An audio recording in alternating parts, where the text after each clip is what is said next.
Ladies, non-binary persons, gentlemen, Julie Newmar, Eartha Kitt, and Lee Merriweather. The audio performance you are about to enjoy discusses casinos and gambling. We do not recommend gambling with money you cannot afford to lose or that is needed to pay bills. If you have a gambling problem, contact your problem gambling hotline. If you do not know how to contact your problem gambling hotline, send an email to help@casinocombat.com. We will find that number for you and provide it to you. Our host's past performances are not indicative of anyone's future results, including his own. All materials presented here are based on actual facts. Names and dates are changed to protect the innocent and the guilty. Some events unrelated to outcomes may be omitted in the interest of preventing listener boredom.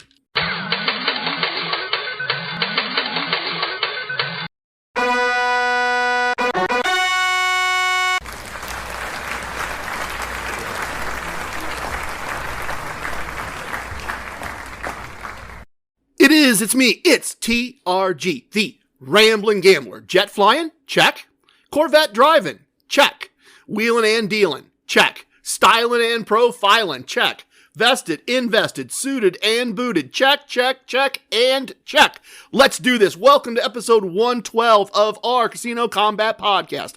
I am your host, TRG, recently returned from Las Vegas and a wonderful vacation. A little spring break for Mrs. TRG. I do have an update or two regarding, easy for me to say, I do have an update or two regarding the squad. Let me give you the battle plan for episode 112. I've received the same question asked a couple different ways recently, as well as a very fun and useful question from a regular listener. So I will have a Questions My Sons Ask segment to go over both of those items. Following that, I have a new segment for you, TRG Saying Mean Things. Not exactly my first choice. I'd prefer being positive, if at all possible. At the same time, sometimes I just have to call things the way I see them. So I have both an organization and a book that I'm gonna say some mean things about. It just has to be said. Hopefully in a way that is useful and helpful at minimum to all of you, maybe helpful to them as well if they happen to be listeners or listening. Excellent. After that, we are going to have a core concept segment. I've been playing around with the meta martingale in a new and potentially useful way. I don't know yet. So we're going to try to talk through that. Very experimental, very PhD level stuff here, not for beginners.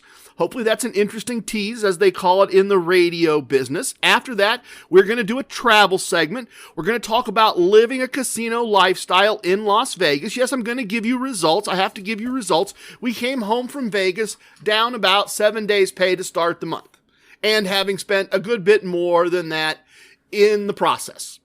The purpose of all this is certainly to make a profit over time, but part of my motivation is also to live a casino lifestyle as the result of being good at the game of casino gambling. I want to use our most recent trip to show you how much Las Vegas and my relationship with it has changed since the early days of the podcast. I'm going to use the travel segment to talk about the trip we took, how I used the comp system, how we enjoyed a week of living a casino lifestyle. No, I wrote it, I just said it, and it's a cop-out. It really is. It's a cop-out. So I'm sorry, T-Rex. I just made your job a lot more difficult.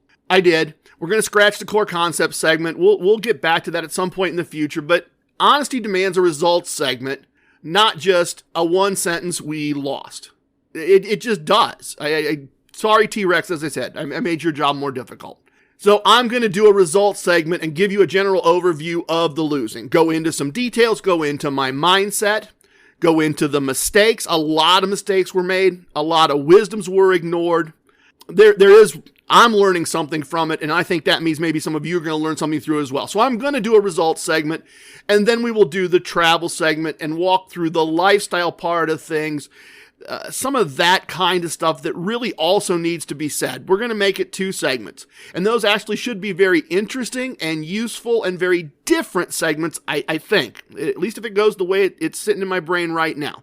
Finally, I have a couple of quick fun stories from our trip, and by the time we get to the virtual VIP lounge, I'm going to be ready for some sips, I'm sure, while I share those stories with you. A couple really fun, just the kind of stories I would tell to friends in a VIP lounge after a trip, and I want to share those with all of you.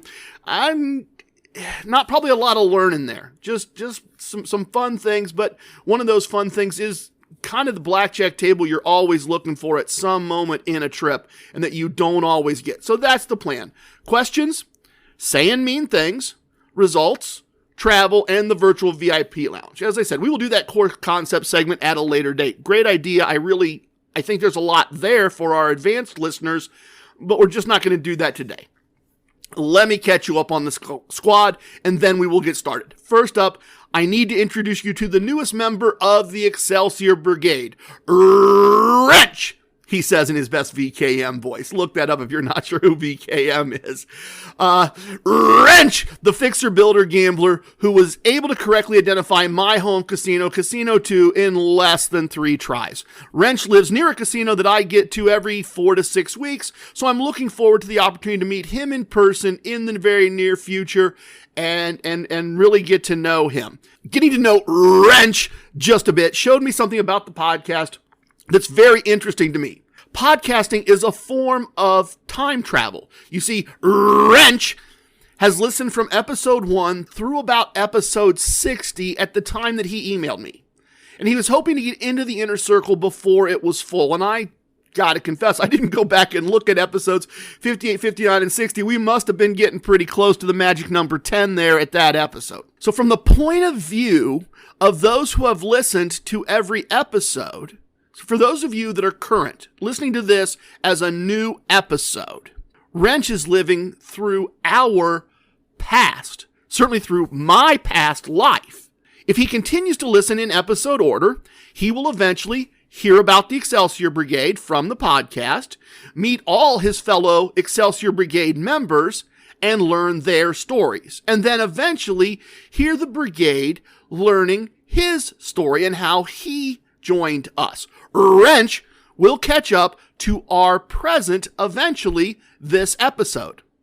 Now, at the same time, I already know what happens some of after this episode. I've started living episode 113 already. From the point of view of the podcast timeline, I unavoidably live in the future.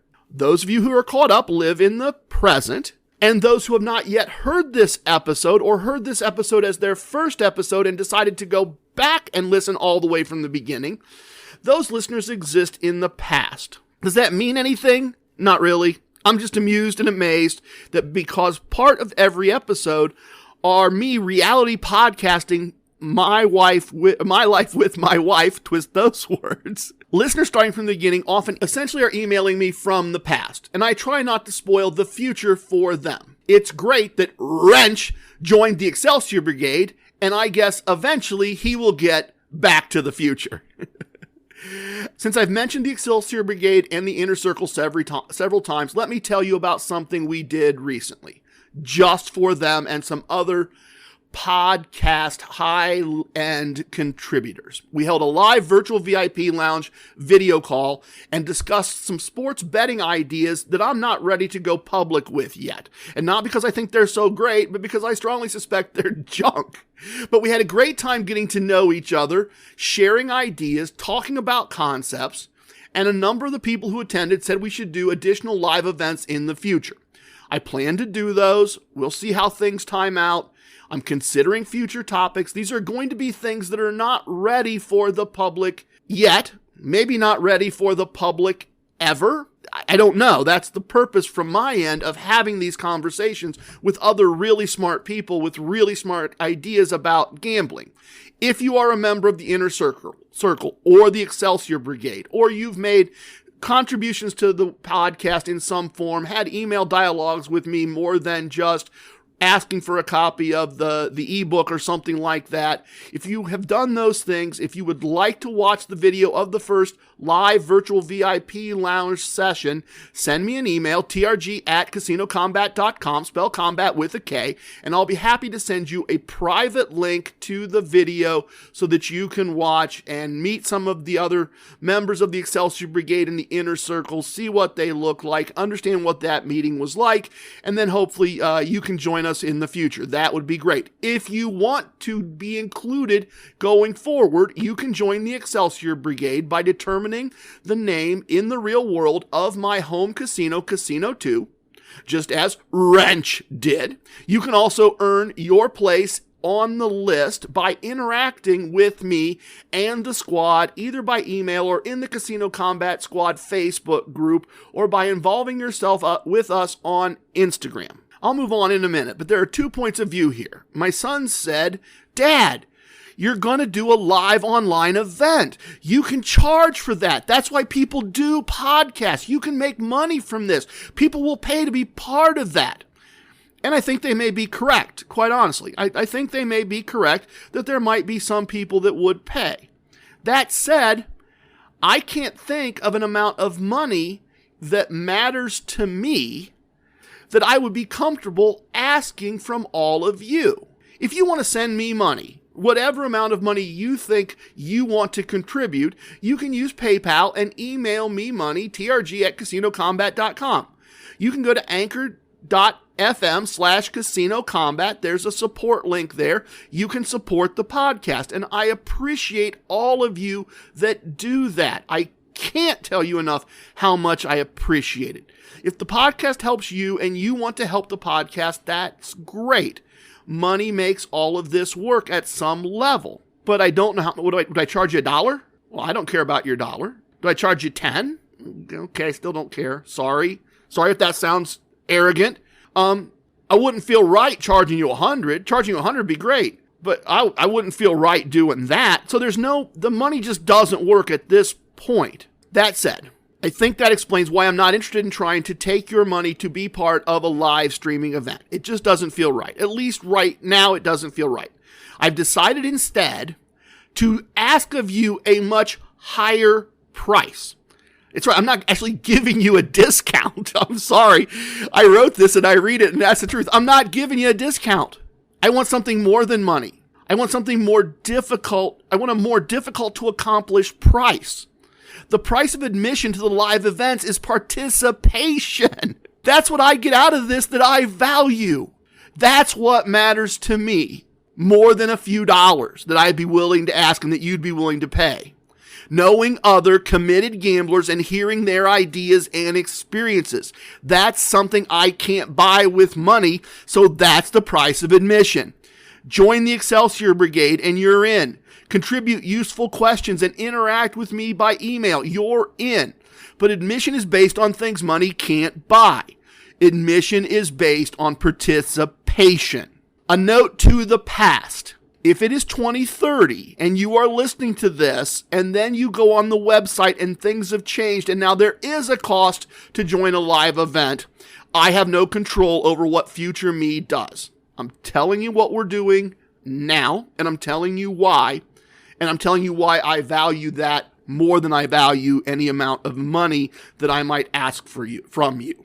If you want to contribute a way bigger amount of money, you're in, right? If you want the simple way to be in and the simple way to participate, go make a donation of 4 figures. You're in anytime you want. You're invited to everything. Last bit of squad news. Maybe the best thing that has ever been said about our podcast. And I am pulling hard on the powers of the ring here to protect the innocent and the guilty. And I am certainly protecting the innocent. I got an email from a listener who a decade ago ruined their life with gambling as a very young person. They moved to where they couldn't gamble, rebuilt their life, and stayed away from something they couldn't control. Events forced them back home, back where gambling was readily available. They thought they had matured. They thought they could handle things. They started to feel those old habits again. Those old bad habits and ideas started to creep back in.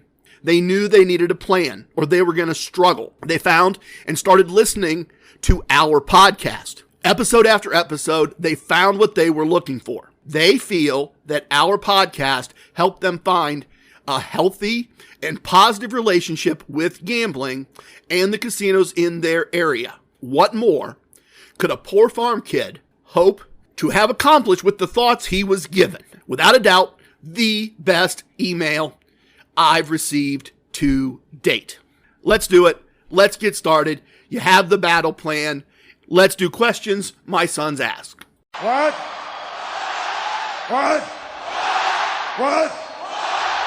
I have 3 wonderful sons. They ask questions about gambling. Listeners ask questions about gambling. Strangers and close acquaintances ask questions about gambling.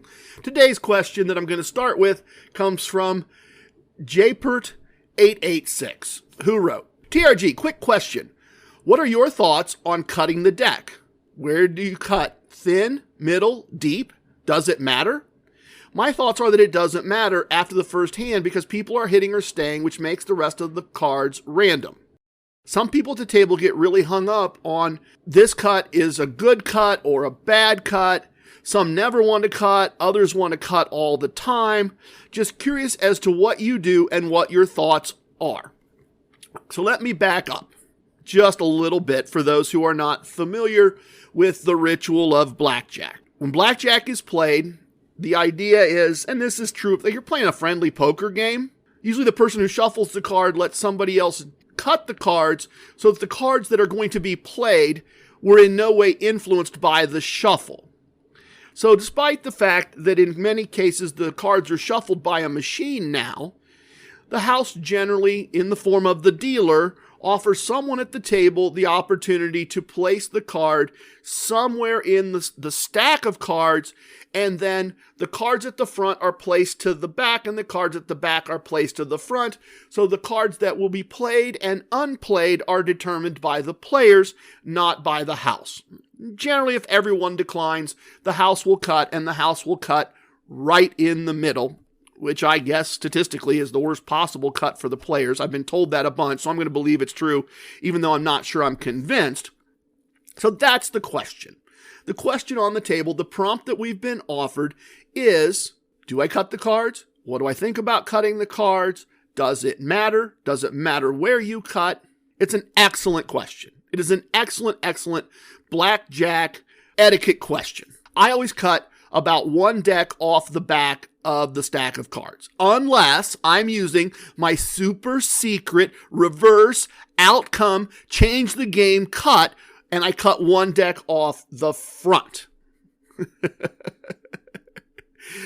Obviously, you can see why that is super secret, and it's a reverse the outcome, change the game cut. You can see why. It's obvious, I think. That's all true, and that's all meaningless. Here's some hard truth. With one exception, where the cards are cut does not matter. Doesn't matter to anything. How other people play does not matter. Most other players are, I can't read what I wrote. Most other players are civilians who know nothing and don't want to learn.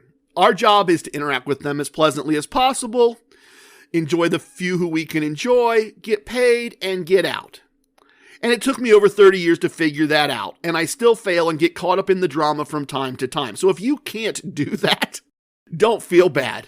I consider myself a professional.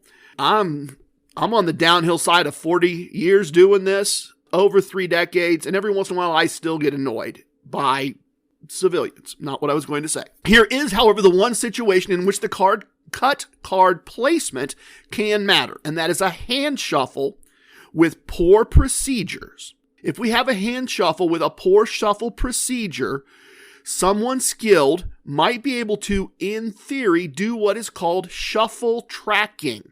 Google that if you want to understand it in detail, but the idea is to identify clumps of tens and aces that occurred, groupings of those that occurred while the cards were played.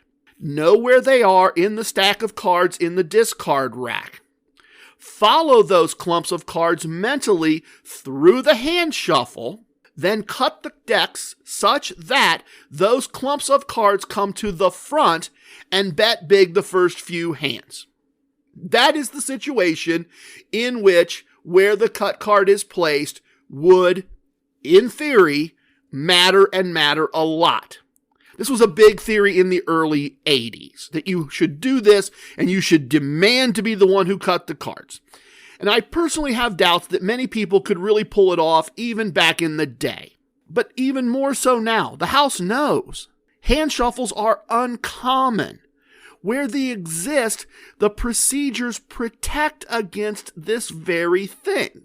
They also protect against edge sorting, you can Google that one too, in a pitch game, which is to say a game where the players touch the cards and can manipulate the cards. This was a big theory, as I said, in the 80s, which means the last time you could really do it was the late 70s before the guy wrote the book. And the casinos read the book, and so now the casinos have the machine shuffle the cards, which eliminates this as an option because you can't see the cards.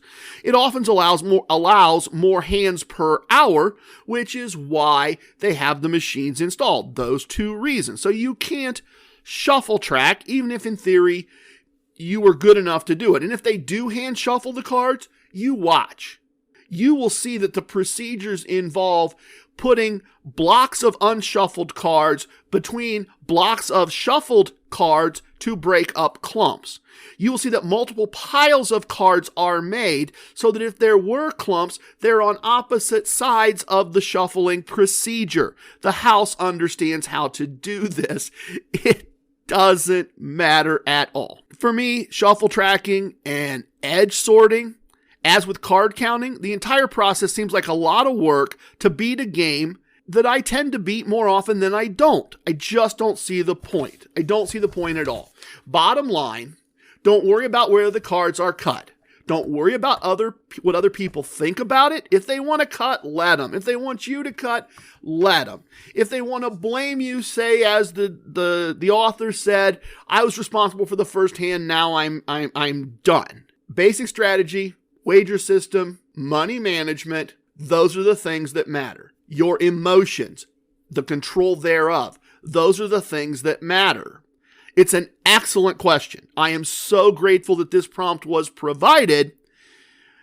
But as the author concluded, where the cut card goes doesn't matter. What other people think doesn't matter. And as I said, it was a great question. The other question that I've gotten several times recently, and that from different ways and said different ways and asked in a different fashion, but it's starting bankroll size and how much is enough. It gets to that idea that if you have the first 10 tries, like my first 10 tries in a winning month, then you think it's great, you got plenty of bankroll, and if you listen and put money aside, you're in great shape. And if you listen and think, well, TRG, this is wonderful, but you got years and years of money set aside, and you've been planning for this, and you have a good job, and you don't have kids to pay for, and if I lose the first couple times out, I'm really screwed. I understand that, and you're right. And it doesn't happen very often. It doesn't happen often enough that I think I need to be super protected from it. But you've got to have a bankroll that can survive a couple bad things happening a couple times. And what number to put on that? We see a lot of variation, I guess. Early, I said to even try to go to the casino, you needed 10 times the amount of your first bet as a table buy-in, and the money for 3 buy-ins to try to gamble one time. That is the bare minimum. That's the bare minimum to hold off most negative things that happen. And I find personally that the number 3 repeats on a regular basis in my gambling, not as a card that shows up, but is that 3 is that kind of tipping point between good and bad things. It's unusual for me to make 3 attempts and not have success on at least 1 attempt. Unusual, but it does happen. I have years of experience to draw on before I started talking publicly about what I do. I have years of results at this point to fall back on. I have money put aside. I can handle 3 losses if they happen. But if you're just starting, what is a reasonable bankroll size? That's the initial thought. That's the initial question.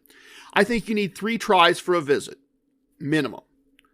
And probably 3 visits minimum to prevent flat out historic, horrific, destructive, imploding failure before you really get started. Or you need to be comfortable with the idea that I'm going this week, month, whatever, and I've got my 3 tries, and between now and my next visit in a month, I'll be able to put together extra money that's another 3 tries if the worst possible outcome occurs. So as I said, number 3 is constantly repeating. I think you need 3 tries for a visit, and I think you need a minimum of 3 visits to be sure that you're going to get this thing off the ground and running. And then, as we're going to learn a little later, you need to be smart and focused and not do stupid things out of some other emotions that we're going to talk about. So if you have a $10 table available, that's 10 times 10 times 3 times 3. $10 times 10 units to buy in, times 3 tables for a visit, that's $300, times 3 visits, that's $900. Call it $1,000. If you're starting with $25 tables, I guess I'd say $2,250 minimum, $2,250 minimum. Someone recently pointed out that I started with less than that in cash to start the podcast. True and not true. I did start with somewhat less than that as a walking around bankroll that existed as the pandemic started, and I put it in the safe. And yes, that came out of the safe as my starting point as we started this process together. But I had also put away a lot of cash during the pandemic. I had other money in my safe. That was just the envelope marked start of casino lockdown, something like that. Something, TRG's bankroll, start of lockdown. So that was set aside from other cash that was marked TRG past winnings for future losses. That was against other money that we had been putting away. That's against other money we had going on. What else happened during the pandemic? My expenses went way down. I had money in other bank accounts. As I said, I had some previous winnings set aside in an account so I could pull money while traveling if needed. I had some of that laid out. And I'm not being vague about my starting point to hide anything. I was vague about my starting point because from my point of view of 30 years of experience and a decade of success with a real company and a real cash flow, I would have just not worried if the starting money had all been lost in a couple of bad trips. I was fortunate enough that if it had happened and I had taken a couple of bad losses early, I'd have been embarrassed to do a podcast and tell you I knew how to do this and tell you I'd lost, but I'd also just told you I reloaded from money that I had available. And I 100% understand that is not true for everyone. I understand how internally terrifying it would be to put a large amount of money together and then have roughly 1/3 of it be gone in the very first attempt. I get it. I understand it. I can put myself in that place. I get that it adds mental stress and pressure. And maybe that means what I do isn't for everyone. Or maybe that means that if you're just starting, you need to start a little slower and whatever slower means. But I'll stand by the idea that 3 table buy-ins are enough to try once and that having enough to try 3 times should put you on a path to being successful at winning the game of casino gambling, depending on casino availability, right? I might advise you to take those 3 tries and break them up across over a week. Walk in, have the whole 3 tries with you. You might get a weird double split if blackjack is your choice, if Bach is your choice, if don't pass craps is your choice. If those are your choices, not blackjack, great choices, by the way. TRG4, TRG2, always be grind and win more, keep more. They'll work just fine on any of those wagers. So if you're going to go and you're going to do don't pass craps on bubble craps, then take 1 try and record your losses, win or loss. And then a couple days later, if it's easy to get to a casino, go back and try again with 1 try. And then a few days later, go do it again. Break up 3 tries across multiple days. Nothing wrong with that. Buy in, get a small win or a small loss. Gosh, where have I said that before? And leave for the day. Enjoy the win or get used to understanding how you feel when you lose. Realize that you still have multiple additional tries. Your bankroll is still intact if that happens. And you probably didn't lose all of it. If you listened to me and walked away with some of your bankroll, you're in good shape. As I said, try again a few days later.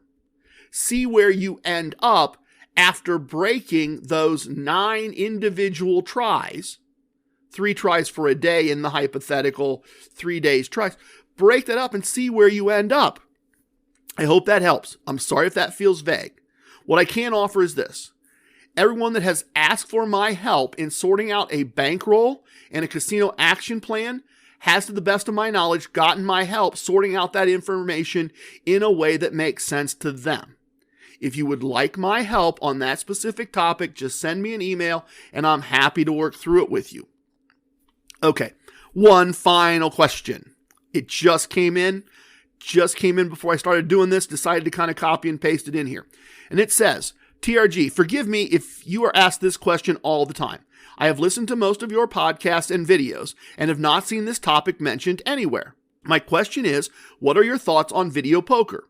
Some games have a very low house edge if you follow the strategy perfectly, and you are able to determine exactly how many tier credits you can earn when playing, unlike with craps and blackjack at the tables. Casinos seem to value their video poker players more so than machine, blackjack, and bubble craps when it comes to comps, so it would seem to check off all the boxes. So, really curious to know your opinion, if it's a game worth mastering. Thank you. Eric E. Now, Eric E. asks us a great question, and I'd call him E squared, but we already have E squared. We have Equine Ensign, E squared, our Inner Circle member. And so I wrote Eric E. back, and I said, I like a bit of video poker here and there. As you noted, there are some machines that played correctly actually have a slight player advantage, and that's true. It was just a lot more true years ago. Sorry, I digress. Those machines are, I even said it here. Wow, I echoed my own thoughts. Those machines are harder and harder to find in my experience, but even basic jacks or better poker played on a machine is a low house advantage game. As a result, the places I play give almost no tier credits for video poker play.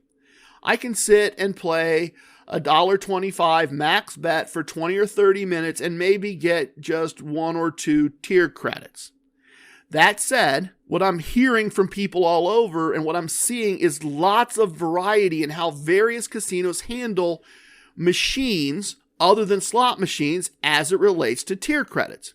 At my local casino, bubble craps and video blackjack earn tier credits much like the same games in traditional table form, which is to say at a higher rate than video poker.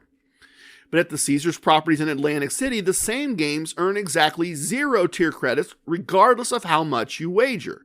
In an environment like that, video poker is a better choice, low house advantage, and tier credits. It is. A smart player, I am finding, needs to evaluate how the place they are playing handles tier credits for a variety of games. If video poker is handing out tier credits like it's a slot machine, that's undoubtedly the best game in the house, no question. If it's handing out a small amount of tier credits and other machine games are not, excluding slot machines, especially if blackjack tables with reasonable table limits are not available, it may be the best choice. Thanks for the great prompt. Thanks for listening. It's always great to hear from you, TRG. And this isn't, I'm going to come back and put some emphasis on my own written word there. This is an excellent kind of addendum to what we've been seeing, right? I copied, actually blind copied Inner Circle member VCPD on this email because it's not something we had considered for his home casino that he's finding some barriers in. He's finding some difficulties in the way their games are structured and in terms of what's available. So suppose the only things you had were $50 Bach that wasn't open very often. This isn't exactly his casino. I'm paraphrasing and freestyling here. But suppose the only thing that's available is $50 Baccarat. It's almost never open. The shoot to win craps tables where only one person gets to throw. And those tables are always full. And the blackjack that's usually available is $25 or $50. You don't have a lot of great options. If video poker is going to generate tier credits at least a reasonable rate, and if the video poker pay charts are good pay charts, video poker may be an excellent choice. Now, I use it mostly to get comped drinks in Atlantic City and Las Vegas, to kill a little time here or there, to play a hand, make a phone call, send a text, play another hand. But if you can find good pay charts, and now you're saying, well, TRG, what are good pay charts? And now I'm going to direct you right back to Google. I am not enough of an expert to do pay charts off the top of my head. But what I do know is this. There was a time where there were very common machines with very common pay charts, and you could push a button and look at the chart, and if the right numbers were in the top right-hand corner, you had a beatable game. You had a game that if you played it with basic strategy for that video poker game, which often meant doing unintuitive things, you actually had a very small house advantage, or you had very small advantage over the house over the long run. Unlike blackjack, you actually had an advantage as long as you made all the correct plays and you had a very, very deep bankroll. The house figured that out after the players figured it out, and those machines are really hard to find. I don't look for them much, because I've been told over and over they're very hard to find. They almost don't exist. Oh, there are 3 of them in Reno, and there's one of them out on one casino on the Boulder Strip that has a block of 8 of them in high limit, etc., etc., etc. This is a situation where the house found out after the house ended the thing that the players really liked. But you can look at pay charts and you can look at basic strategy charts online, and you can still find video poker games that have a very low house advantage, as low or lower than what you would find with Baccarat or Don't Pass on the Craps line or Blackjack.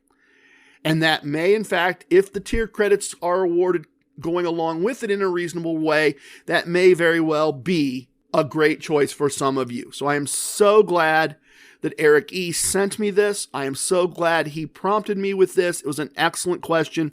I certainly hope that was useful and informative to some of you. Our new segment is next, and I'm going to be saying some mean things.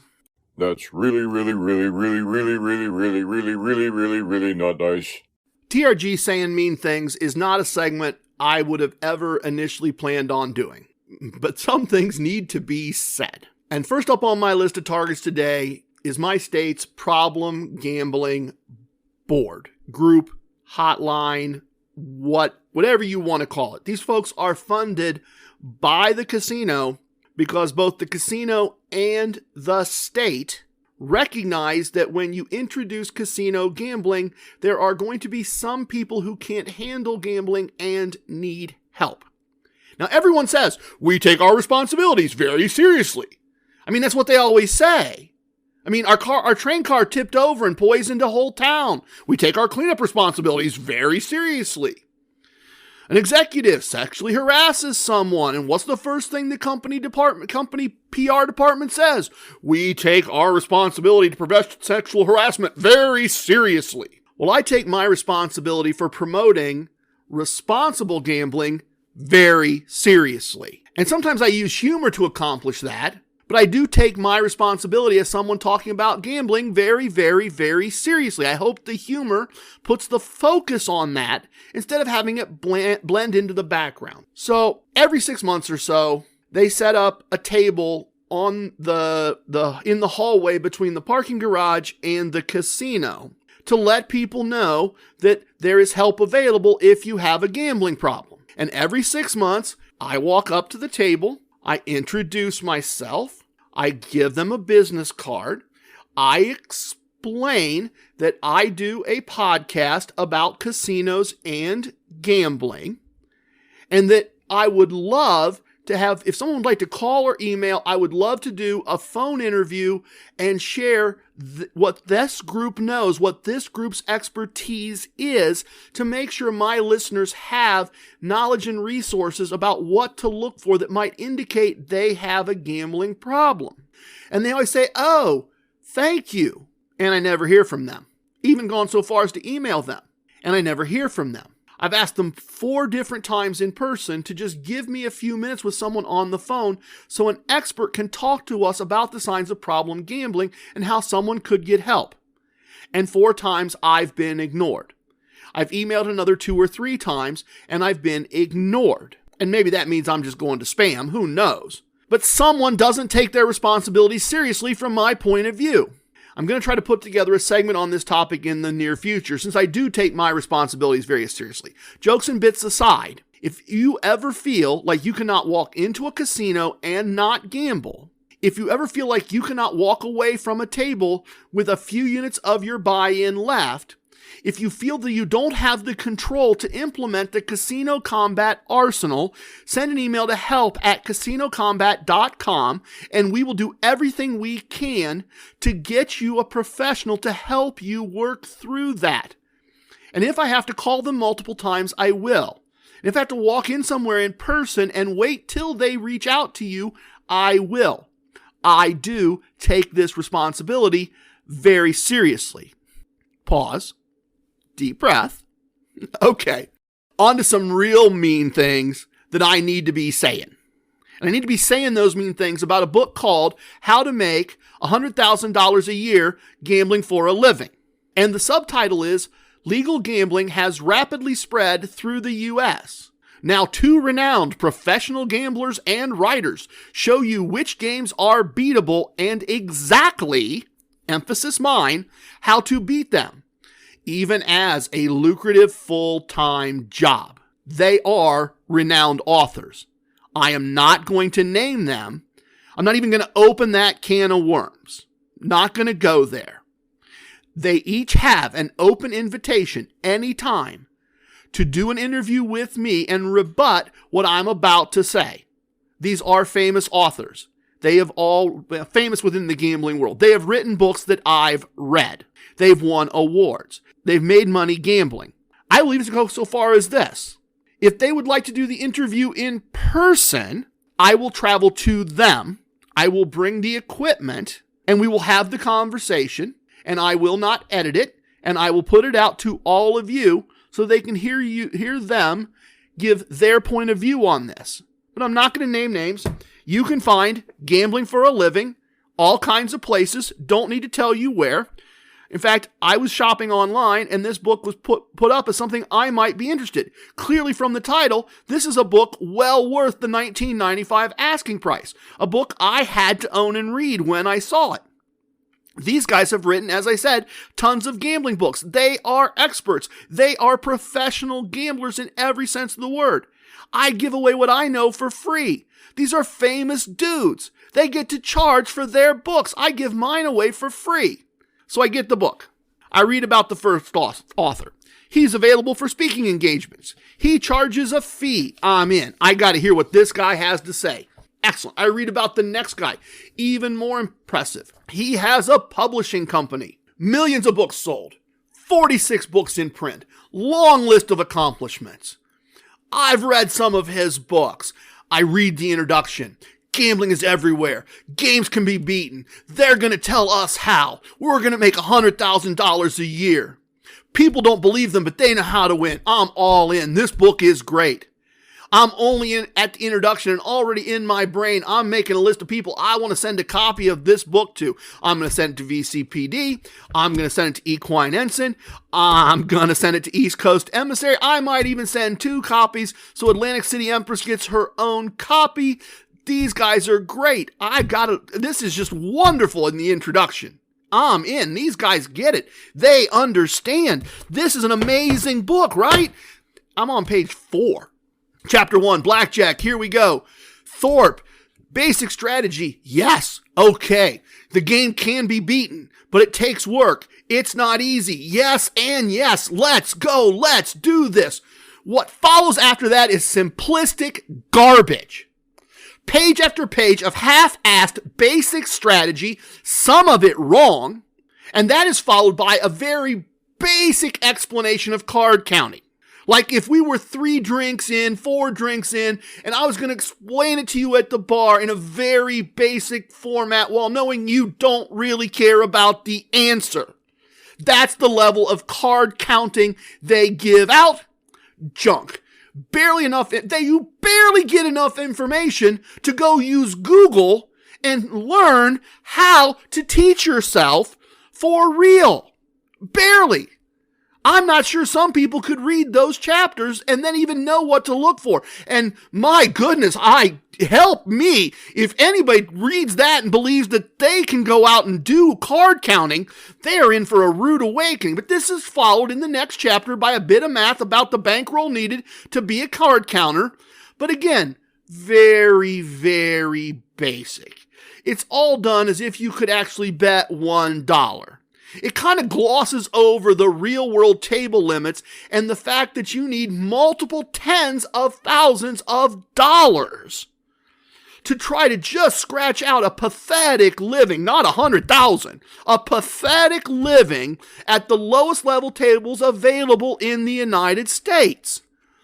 Doing the math as if $1 tables are available is doing the math as if you're gambling in 1975, which quite frankly is probably where their information is based on. The next part is a tiny bit about how not to get caught and what to do if you get caught. Not enough of information there. Once again, barely enough to figure out that you need to read 3 more books to be half good at it. You're probably still going to get caught. Then a bit about the part where you need to never play. See, this is the part they gloss over, right? You're going to make $100,000 a year, but they kind of just quickly touch on the fact that you're going to need to never play the same place, the same shift more than once every few weeks. So I would have to go to my local casino without being a known gambler, gamble once every few weeks on the graveyard shift, then wait a few weeks and go back once on the day shift, and then go back once and gamble on whatever the other shift is. And that's still too much from their point of view. Okay? Never the same place, same shift, more than once every few weeks. You can do that on the Vegas Strip pretty easily. You do it maybe in Atlantic City less easily. Then some information about how you need to not let them know who you are. And then they explain how you really need to travel the entire country on a regular basis. So we start out on the cover of the book saying that casinos are everywhere and you can make a full-time living.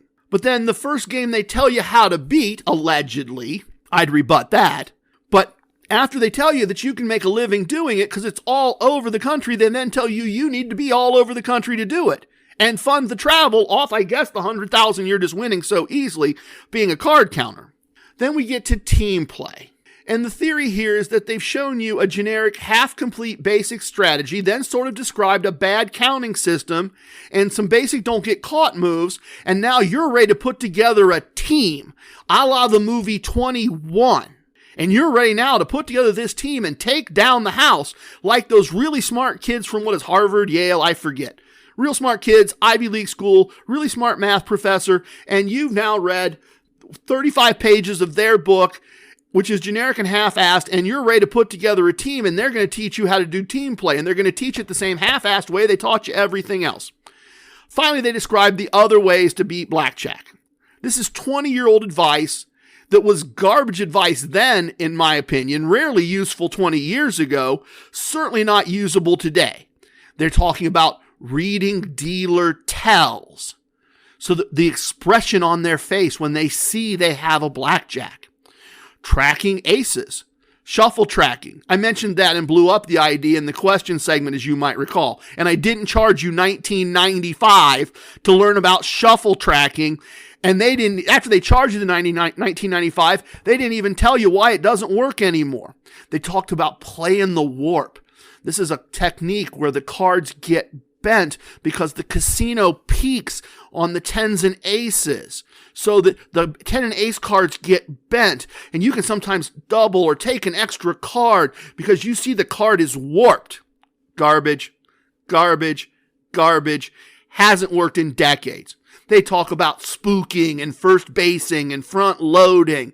And as I said, it was all sketchy, barely doable junk in 1989 and 1990 because the house had already read all the same books that these guys undoubtedly read before they wrote this one and they present it as if it's all something you could do today and do consistently and win. I don't know any casino, and you know I've been in and out of a fair share of casinos in the last 3 years. I don't know any casino that I've been in where you can do any of this stuff with any reliability. Maybe once a year, I get a dealer that's a little lazy with protecting their hole card as it comes out. And if I sit at first base, I might once every 5, 6, 7 hands get a little look. That's true. The rest of it's complete garbage in the modern world. But I'm telling you what, unless you are prepared when you catch that dealer doing that to suddenly start betting thousands and thousands of dollars a hand, you are not making $100,000 a year hole carding a dealer anywhere I've been. Now, if you're in North Dakota and you know that Joey Bones, who's been dealing blackjack for 60 years and who's now in his 80s and who deals 3 shifts every week on Thursday afternoon when they're busy, let you hole card him, well, you've got an exploitable game and good for you. I'm not saying you can't find somewhere in the world, somewhere in North America, a lazy dealer in the Caribbean, whatever, but minus those situations, you're not making money with any of the stuff they gave you about other ways to beat blackjack. They conclude by saying that with card counting, blackjack is beatable. It takes a lot of work. Very few people can do it. It's hard work. You have to be dedicated. You have to study, etc. In other words, they've barely given you an outline of how to learn to become a card counter, and you are not likely to make $100K with that information, in my non-professional opinion. See, I don't get to have a professional opinion. I get to be a professional gambler, but I don't get to have a professional opinion because I don't charge you for my opinion. Next is sports betting, a subject I'm interested in. I can certainly learn from these experts. I'm bought in. Let's go. And the authors present how a line works. Okay, great. How experts find lines that are off. But again, it's generic. It's the theory of the types of things an expert might look for, not a list of things that experts look for and how to apply them. It's not anything you could actually use other than to try to figure out how to learn what they're telling you the experts know. They're not making you an expert or even really getting you started in the process. Then we get information about various kinds of sports and about various kinds of sports bets, money lines, totals, parlays, and the conclusion that if you are a sports expert and learn a lot and study a lot and are really, really smart, beating sports bets is possible. Well, thanks for nothing. Honestly, I think I did as good or better a job of presenting the concepts in the free virtual VIP lounge session that I did. Next, we have horse racing. And honestly, now I'm seeing a pattern for the rest of the book. A bit about how horse racing works. Some very basic information about how to pick a horse and a wager to make. Some information about on-track and off-track betting, and a conclusion that if you have all the right information and knowledge, you can make money betting horses. Now, honestly, I know almost nothing about horse racing and betting on horse racing. And I could have written a better chapter with what I know, the limited amount I know, and ChatGPT. I guarantee you, I could just take what I know, none of the stuff from their book, fire up ChatGPT, and write a better, more informative, more useful bit of information. I mean, thank you very much. I mean, this is like me telling you, hey, if you're really knowledgeable about skydiving and skydivers and know all the skydivers and know the wind conditions and the weather and where they'll be jumping, you can predict who will land first. Well, okay, but you didn't tell me. You told me it could be done if I knew all those things, but you didn't tell me what I needed to know about them. You didn't tell me how to apply it. You just told me that if I got really good at it, I could do it. Well, thank you. Yeah, thank you very much. At this point, I'm really disappointed and kind of pissed off. But I'm reading the book more quickly than I'm telling you about this because I'm skipping what I knew and skipping what I could see was simplistic and useless. Each chapter's a minute or two because I'm just going through it going garbage, garbage, garbage, garbage. Let me read that again. Nope, that is garbage. Next topic, slots and video poker. The slot advice is ancient and involves waiting until a certain Nevada statewide progressive reaches a huge payout amount and then pumping money through multiple machines as fast as possible since the payout amount is larger than the odds of winning. Does the math work here? Yes. It's like when the lottery is going to pay out $3 billion and the odds of winning are 1 in 2 billion. Yes, that's a good bet. Yes, you could bet $1 at 2 billion to 1 odds and win more than 2 billion. But you're also probably going to lose $1.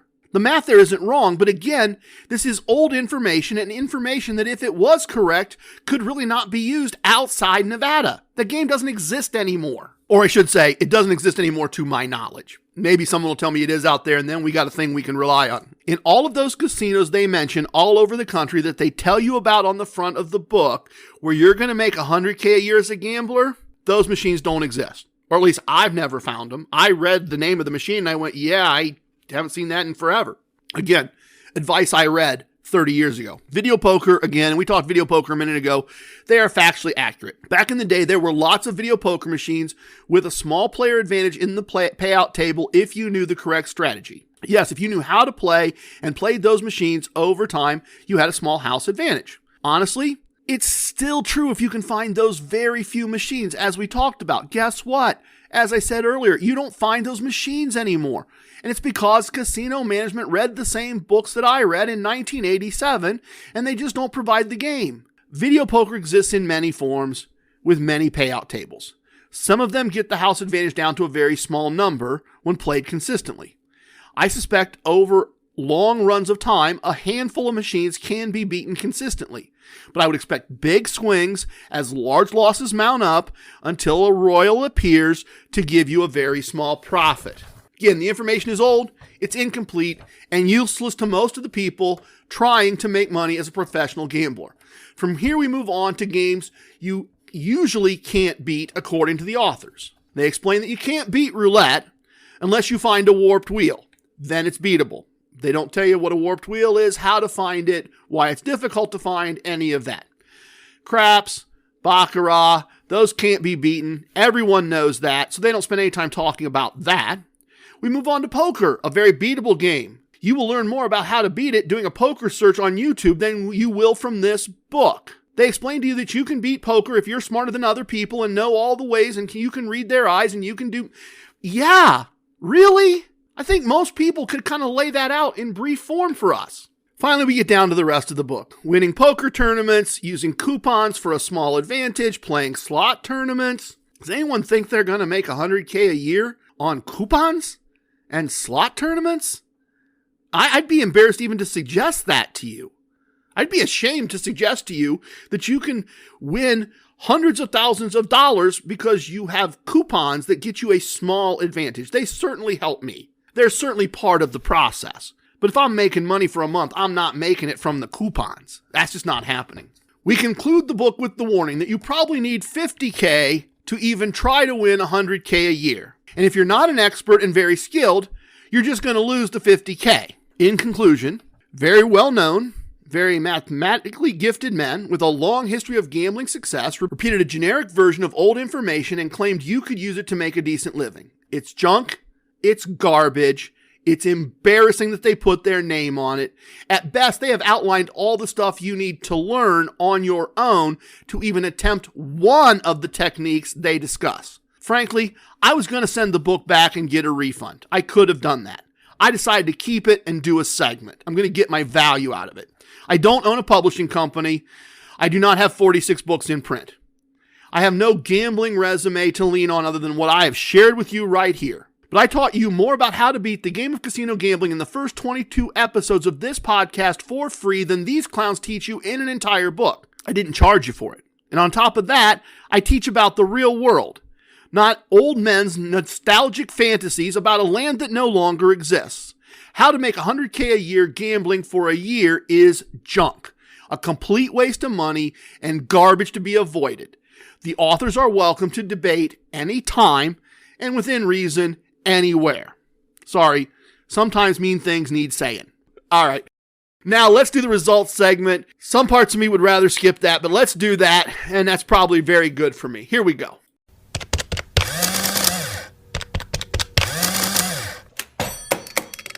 So let me set the stage here just a little bit. It's the start of a new month. It's the start of April 2023. We're getting ready to go on vacation right after Easter, so we've got just a little bit of run up to the holiday, and then we're on a plane and we're headed out to Vegas. And day one of a new month, for whatever reason, always makes me a bit nervous. I'm looking at all zeros in the app. It's like sales. It's like running your own business, right? You can run a business for years and years and years and years and years.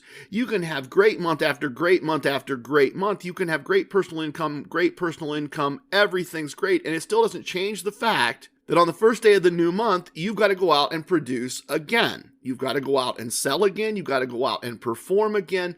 The business has got to pay its bills. The business has got to pay its employees. And that's what we look at on day one. So I start off, good start, solid 1 day's pay win, feeling good. Here we go. Next 2 days are both tier 3 losses, back to back. And the second one was stupid. It was absolutely stupid. I had 1 day one. I'm still negative for the month for the previous day. And instead of just wrapping it up that way and going on vacation, I try to fix that and in the process end up at a tier 3 loss again. So that's the second loss, but there was no reason to take that loss. I pushed to try to go into the vacation positive, not negative. It didn't work and it was dumb. Now I had several days off from my casino job as we got ready for the holiday, as we got ready for vacation. You can imagine how that's going, right? You're getting ready to have the kids and the grandkids over. You're getting the house ready. You're getting the food ready. You're also getting all your laundry done because you're getting ready to go on vacation. You're getting bags packed. You're making those last few minor adjustments to your travel schedule. You're double checking everything. You're confirming you have all your paperwork and confirmation numbers and that all the right apps are loaded and have all the right barcodes and QRL codes and just all those things that go in. And with a whole week of vacation and gambling, there was no real reason for me to try to squeeze in small time roll sessions at my local casino. And at the same time, having taken back-to-back losses, I'm pulling money out of the real safe and putting it in the Sky safe in case I need it on the road, put some additional money in my vest because, of course, money had come out of the vest in significant amounts with back-to-back losses. And there we go, and we're off to the races. And I'll give you the trip rundown in a minute in terms of the experiences and the vacation and impressions of Las Vegas, sense of how things have changed since the last time I was there, goals and things we tried to accomplish besides just having fun. I'm going to give you all of that when we do a travel segment, but I just want to focus on the gambling, and I am going to kind of quickly go day by day here because there's some things I think you need to hear not only about the results, but about how we got the results. Let's say it that way. The first night, we get there, we get to the hotel, we check in. It's a hotel we've not spent a lot of time in historically when it was Monte Carlo. It was Monte Carlo. It was kind of meh. It's kind of average in all ways. Now it's Park MGM. First time we've ever stayed at Park MGM. And the gambling starts rough.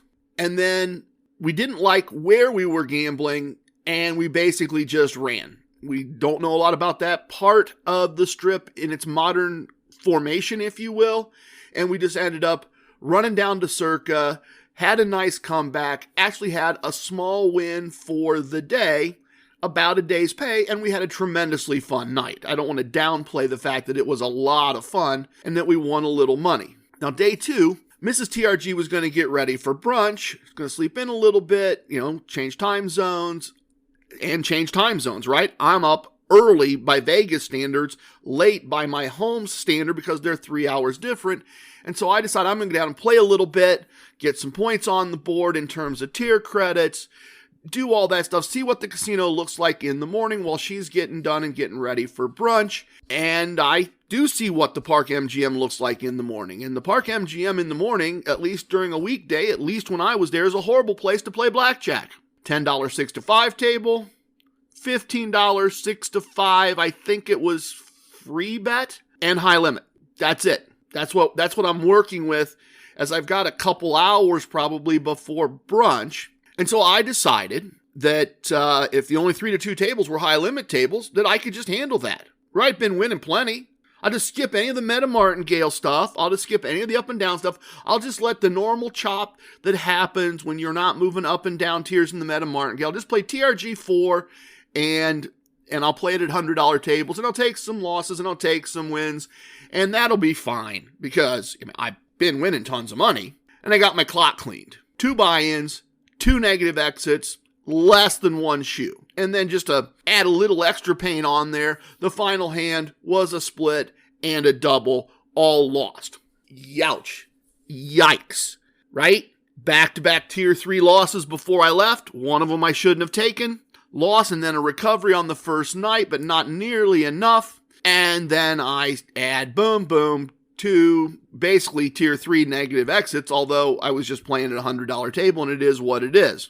And so as we explored that day at various places, I recovered some of that as we explored, and I'll tell you about that exploration in the next segment. And then after that little bit of recovery, I basically played even from there for the rest of the day. So a big loss for the day. Day 3 was amazing from a gambling point of view. I had a nice long work session in the afternoon while Mrs. TRG was doing some other things, and I just kept rotating through a single $25 3 to 2 table that they had open. That they had not had open the night before, as a matter of fact. So now I'm once again learning a little bit about Park MGM. But I was able to just sit there and basically do meta martingale pass after meta martingale pass, tell them to mark my seat, take a walk, go to the men's room, record my results, come back and do it all again. And each time I'd complete that process, I'd pull out a day's pay or more. I won back everything from the previous day. Covered most of the loss from before we left. Really proud of myself. Really, really proud of myself. In one afternoon, I had fixed the month and started paying for the expenses of the trip. And honestly, that's where it went off the rails. I talk a lot about controlling negative emotions. I spent a lot of time learning how to do that. Learning how to control those negative emotions. That greed that I've got to get my money back. That envy that someone else is winning and I'm not. But I'm very recently learning that I'm now dealing with new negative emotions. Ones I've never run into very much before. The negative emotions, and you're going to find this hard to believe, but it's turning out, at least for me, to be true. The negative emotions that come from winning. Yes. Negative emotions from winning are what I ended up with. That's what got me in trouble. Pride and arrogance. Feeling unbeatable. I'm not doing a good job of staying humble in my skills. Now, I didn't go full on Phil from Hangover, flipping off the camera saying he can't lose, he can't lose. But I've got to learn to win consistently and still control that sense of I can do this anytime I want. It is scary easy to feel that way. And I've got to learn to recognize that feeling in myself and realize it's just the same as greed. It's just another emotion to be put inside that container of the arsenal. It's a thing I'm working through. And it's probably an experience not a lot of people have had, right? I mean, we know that you can't beat any of these games. I mean, we know that. That's how they build these great big buildings. So to think that just because I did it for over a year, I can keep doing it, that's ridiculous. It just can't happen. I'm being sarcastic and maybe not in a good way. The reality is when I look at myself and look at what I've done and look at what I've won, over a 12-month winning streak, won a lot of money, put a lot of money aside, paid for things family needed. You know, you want to say, oh, it's okay, go on vacation, just enjoy a bit, just let loose a bit. You want to rationalize you. I don't know anything about you. My brain wants to rationalize it and say it's okay. Just let go of those constraints. Don't worry about it. And that part of me, I think, is really wrong for me. If I want to do that, if I want to just cut loose, drink like crazy, do stupid stuff, ignore my exit points, I should be playing $5 blackjack at OYO, where there is cheap blackjack available. Not the hands I played the rest of the trip on the strip. I really got caught up in those feelings of being indestructible, and I need to learn to control those. Day 3 was transition day to move forward. Lots of tourist stuff most of the day. We did some gambling in the evening at the Link. We were staying at Flamingo at this point. We'd moved from Park MGM to Flamingo. You'll hear more about that move. And we just, having gotten cleaned up from a whole day of sightseeing, we just wanted to grab a little food, which boy, you will hear about. And we wanted to sit down and play some cards and spend some time together and have a cocktail. And we just went ahead and settled for a $25 6 to 5 table. And I know. But hey, I just won a bunch of money yesterday, right? So I can handle 6 to 5. I can just ignore the fact that I'm frustrated because I can't find the tables I want. I can't. The reality is we were tired from a day of sightseeing. We couldn't find any decent tables, and we just decided to go ahead and play. And we lost. And I went up a tier and lost some more.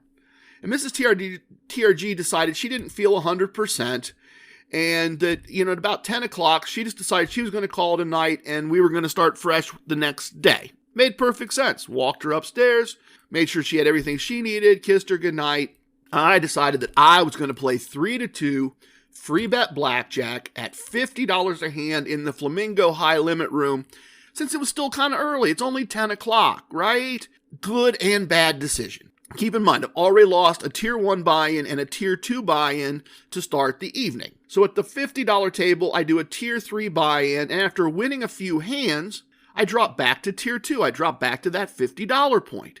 And if I lost 6 or 8 units at that tier 2, I just go back to tier 3 and play bigger hands, because this is free bet blackjack. Big splits and doubles that I lose don't hurt me because the house puts up all that money. Big splits and doubles that I win are almost no risk to my buy-in amount, my bankroll amount, and they often bring me back from the brink of failure and let me reset to tier 2. It's kind of a neat thing about free bet blackjack when I can find it at 3 to 2. I do like that part. I'll take the little bit of extra house advantage. I'll give the house a little extra advantage because they take out a lot of the risk of splits and doubles not going my way. And I'm playing for hours and it's well past midnight. And my logic is that I'm getting a lot of tier credits. The casino day doesn't end till 5 a.m.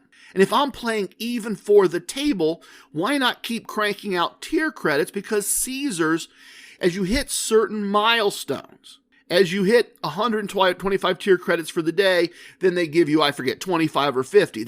As you earn more, they keep giving you more and more tier credits. And I'm thinking, okay, why not build that up? Why not build up my average daily theoretical? Why not use this alone time to build all those numbers up since I'm playing bigger money? And by 2 a.m., Mrs. TRG is blowing up my phone. Why am I not back at the room? What am I doing? Am I okay? Very reasonable things for a wife to think. And I'm trying to text her and say, I'm fine. I'm trying to, in the message is trying to explain the tier credit thing. And what's the problem with this? What's the problem with what I'm doing? There is some sound thinking here. There is. The idea that if I'm playing even, I'm playing at a higher level, that all makes sense from a points point of view. But the only exit I really have in mind are 5 a.m. and losing the original buy-in. That's because I just keep recycling the same money. I get up maybe enough to cover the losses from earlier at the link, and I drop down to tier 2, and I lose it back. And I go to tier 3 and win enough to drop to tier 2, and I lose and I repeat. And as I said, from a tier credit point of view, that makes a lot of drunken sense. But it's really a combination of having fun and being sure I can win when I decide I finally want to, and I couldn't. Ultimately, well before 5 a.m., it falls apart. I don't manage to cover things. And while I had multiple times where I could have just walked away and basically been even for the evening, instead I have a tier 3 failure and I call it a night. And I have to explain things to my wife again in the morning. Day 4 started with settling for some poor tables, and we finished up at Circa. And we won some money at Circa we won some money back. Not enough to get even, but yeah, I think we finished the day even. If I look at, let me look. Finished the day even after some poor table selection at the start of the day. Did fine at Circa. It kind of a net 0. Day 5. I got blown up early. I got blown up again after a show. And then had small recovery while Mrs. TRG had an amazing win. Biggest win she's ever had. Exceeded her previous win. Biggest win by about 30 or 40%. She was very happy. In fact, it was her kind of going on that streak that got me back into the game and managed to recover part of what I had lost. And I can't wait to share that story with you in the virtual VIP lounge where it belongs. It's a fun story of a fun evening of gambling in the end. But I had a losing day that could have been worse, but Mrs. TRG gave me her winnings to keep me going. And that doesn't happen very often, and that's very fair, because I often fund her losses, and I appreciate her seeing our gambling for what it is, our gambling, and helping to balance the books. She did. She made sure her bankroll was right, and then she pulled off everything else and handed it to me. And that does show that we're doing a lot of things well as a couple and managing things well, and I'm happy about that. All that said, and as fun as it was, I did a lot of arrogant, stupid stuff. In fact, I think at one point in the day, I decided, oh, that's right, we were actually at Mirage playing Bubble Craps, and I just decided Bubble Craps has been going so well that I'm just going to double my unit size. That is arrogant, stupid stuff. And here's why. I'll get back to that thought in a minute. I'm kind of off my notes here. But deciding in the cold light of day, sitting in my office, completely sober, at the start of a month, that I'm going to double my unit size on Bubble Craps, that's some pretty solid thinking. But deciding after a day of roaming Vegas and having some drinks with dinner and having some drinks with a listener and all of that in basically the middle of the month to just double the unit size because it's been going well on Bubble Craps, that's just arrogance. That's just stupid.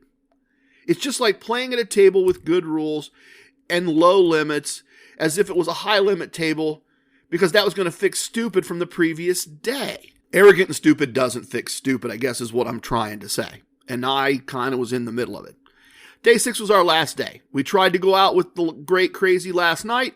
We had already had one crazy night I'm going to tell you about. We tried to make it happen. We tried to have that crazy last night in Vegas. We gambled way too much at a table with horrible rules where we were staying because we just wanted to wrap up where we were. We'd gone to a concert. We came back to our hotel. We came back knowing the rules were stupid. We came back knowing we wanted to play.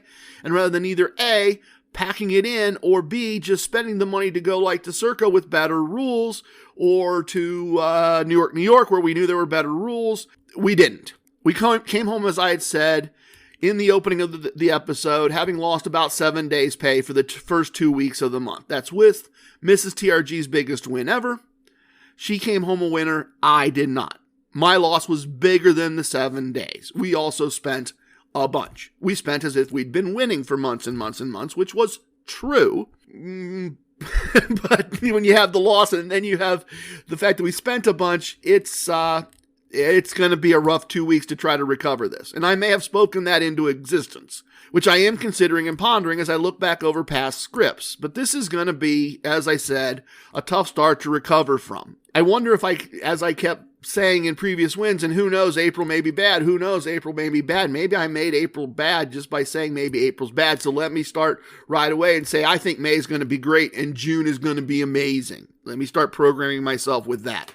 All right. Let's have some fun. That beat was sick. Let's spin the tires until they stick. Travel is next.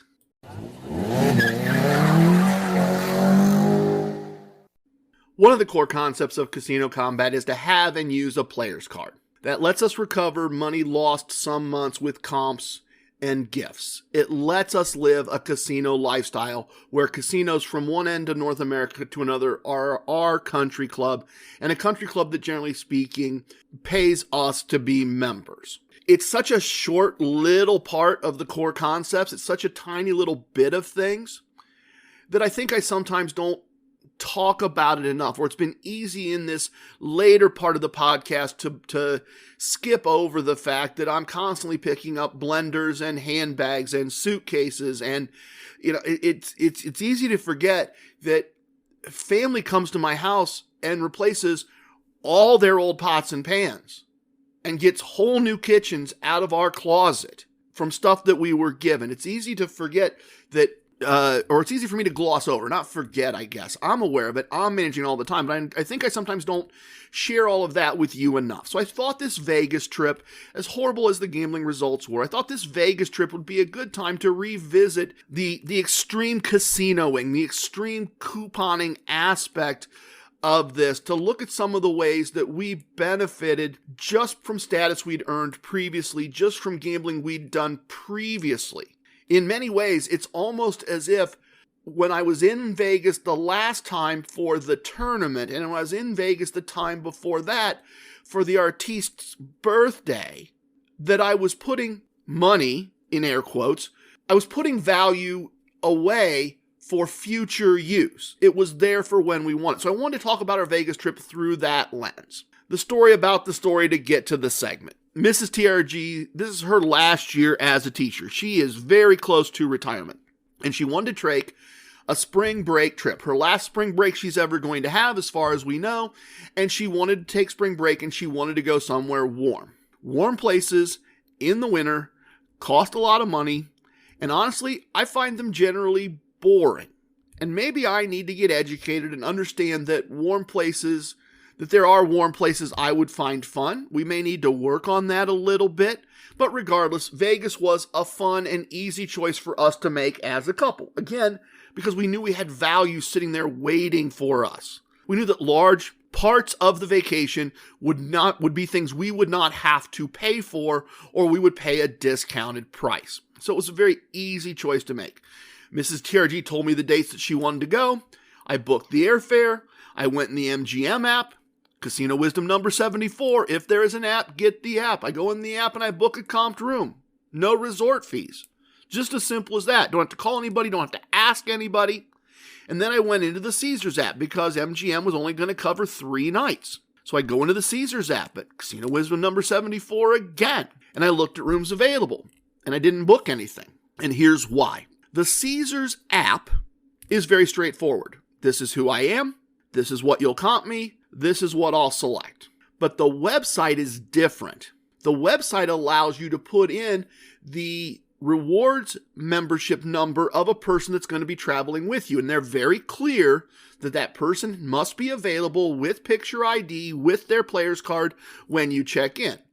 Because if not, it would be very easy to make a reservation for my wife and I, and for her and a girlfriend to go, and the casino's not getting the value that they expect to get, or the opportunity that they expect to get to have access to my bankroll and the fact that I might lose. So everybody has to be available when you check in. And you can't do that, as I said, on the app. So what that means is that I always have a better room selection available. We always have a better room selection available if I add Mrs. TRG's daily theoretical to my daily theoretical. And it was a great room. It was an amazing room. And okay, why get a great room? You're never there anyway. That's what the people that would go tell you who go to Vegas buy the cheap bottle of booze at the corner store and then some juice and some soda, and they wear a backpack and they walk around drinking their drink and seeing the sights and getting drunk. No problem with people that want to Vegas that way. My problem with people that want to Vegas that way is that they want to get snarky, because I prefer to just be able to relax in a beautiful suite with beautiful views and chill out. We love the big TV in the living room, in the room that we're comped. We love it for taking a break. We love it when we're getting ready to go out. We love it when we're hanging out at the end of the day and enjoying the lights on the strip and maybe having a nightcap. We like those things, and that's worth taking a little extra time to move from regular rooms at various Caesars properties to at least mini suites at various properties. So there we go. Plane tickets are booked. Use the MGM rewards card to book the tickets so we get tier credits on the plane tickets. Paid for the tickets with winnings from the cloud safe. Boom, done. Trip planned except for meals and shows. Oh, and a car. One amazing car. We'll get to that in a minute. You may recall that a couple of years ago, I started to split, when I could, my action between Caesars and MGM. I wanted some options. I thought I could manage to get the right tier in both brands instead of a higher, less valuable tier with only one brand. I thought I could spread out comps with both brands, and that lets us stay. That's worked out, and that lets us stay in resort cities like Atlantic City or Las Vegas for longer periods of time on comps, because we can move from one hotel to another hotel, being what Trace and Lana would call casino nomads, and of course they spell nomads with a K. It's nice of them to riff off of us. That's fun. That said, having said all of that, blah, blah, blah, blah, both places, the reality is that other than a couple of brief solo stays by myself at Mirage and a last-minute trip a couple New Year's Eves ago to stay at Mandalay Bay, we have not really stayed at the south end of the strip in a very long time. When we weren't worried about comps, when everything was not all merged together into just a few monolithic brands, when we were going to take a vacation that we were going to pay for, we would just book an interesting room in an interesting place that we'd never stayed.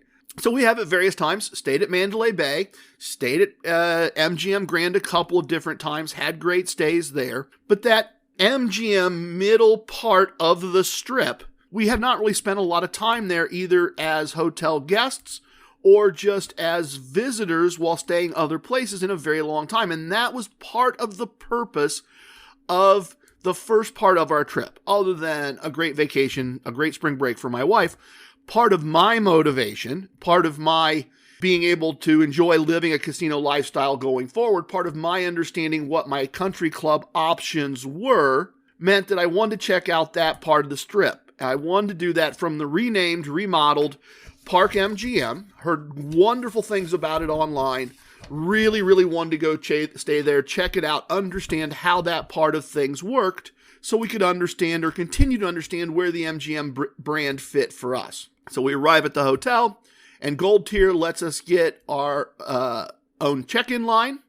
Always look for those. If you're Gold, if you're Diamond, if you're third tier in whatever program, at least check to see if there's a shorter line available to you. There often is. And if you're above the third tier, if you're at the fourth tier, there is almost always a quick line for you. And the cool thing about the gold status with MGM is you get a comped upgrade, room upgrade comped on your comped room just for asking.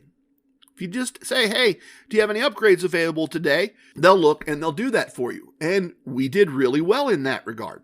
So our comped room was, I found out at the desk, not facing the strip. So they upgraded us to a strip view room. Those are harder to get. And then they upgraded us into the bottom floor of the Nomad Tower, which is their more exclusive part of their hotel.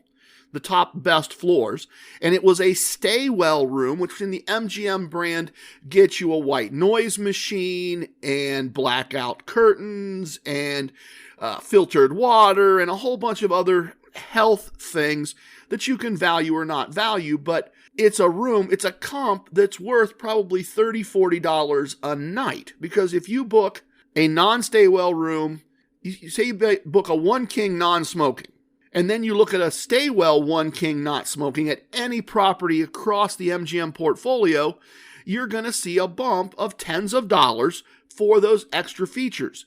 Not sure I'd pay for them, but it's always nice to get comped into them.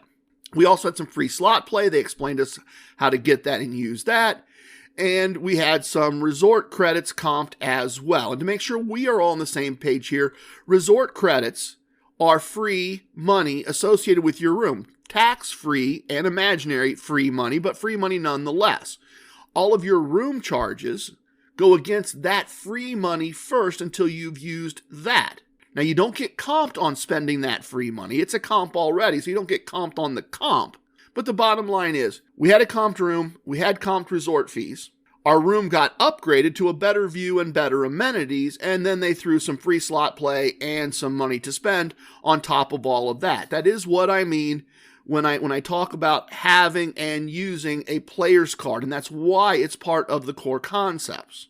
This was, I think, even though we were early in the week, probably the rack rate. You're not a member, you don't have a card, you don't have a discount, you didn't go through a packaging company, you just paid for the rooms. Probably $1,000 in stuff.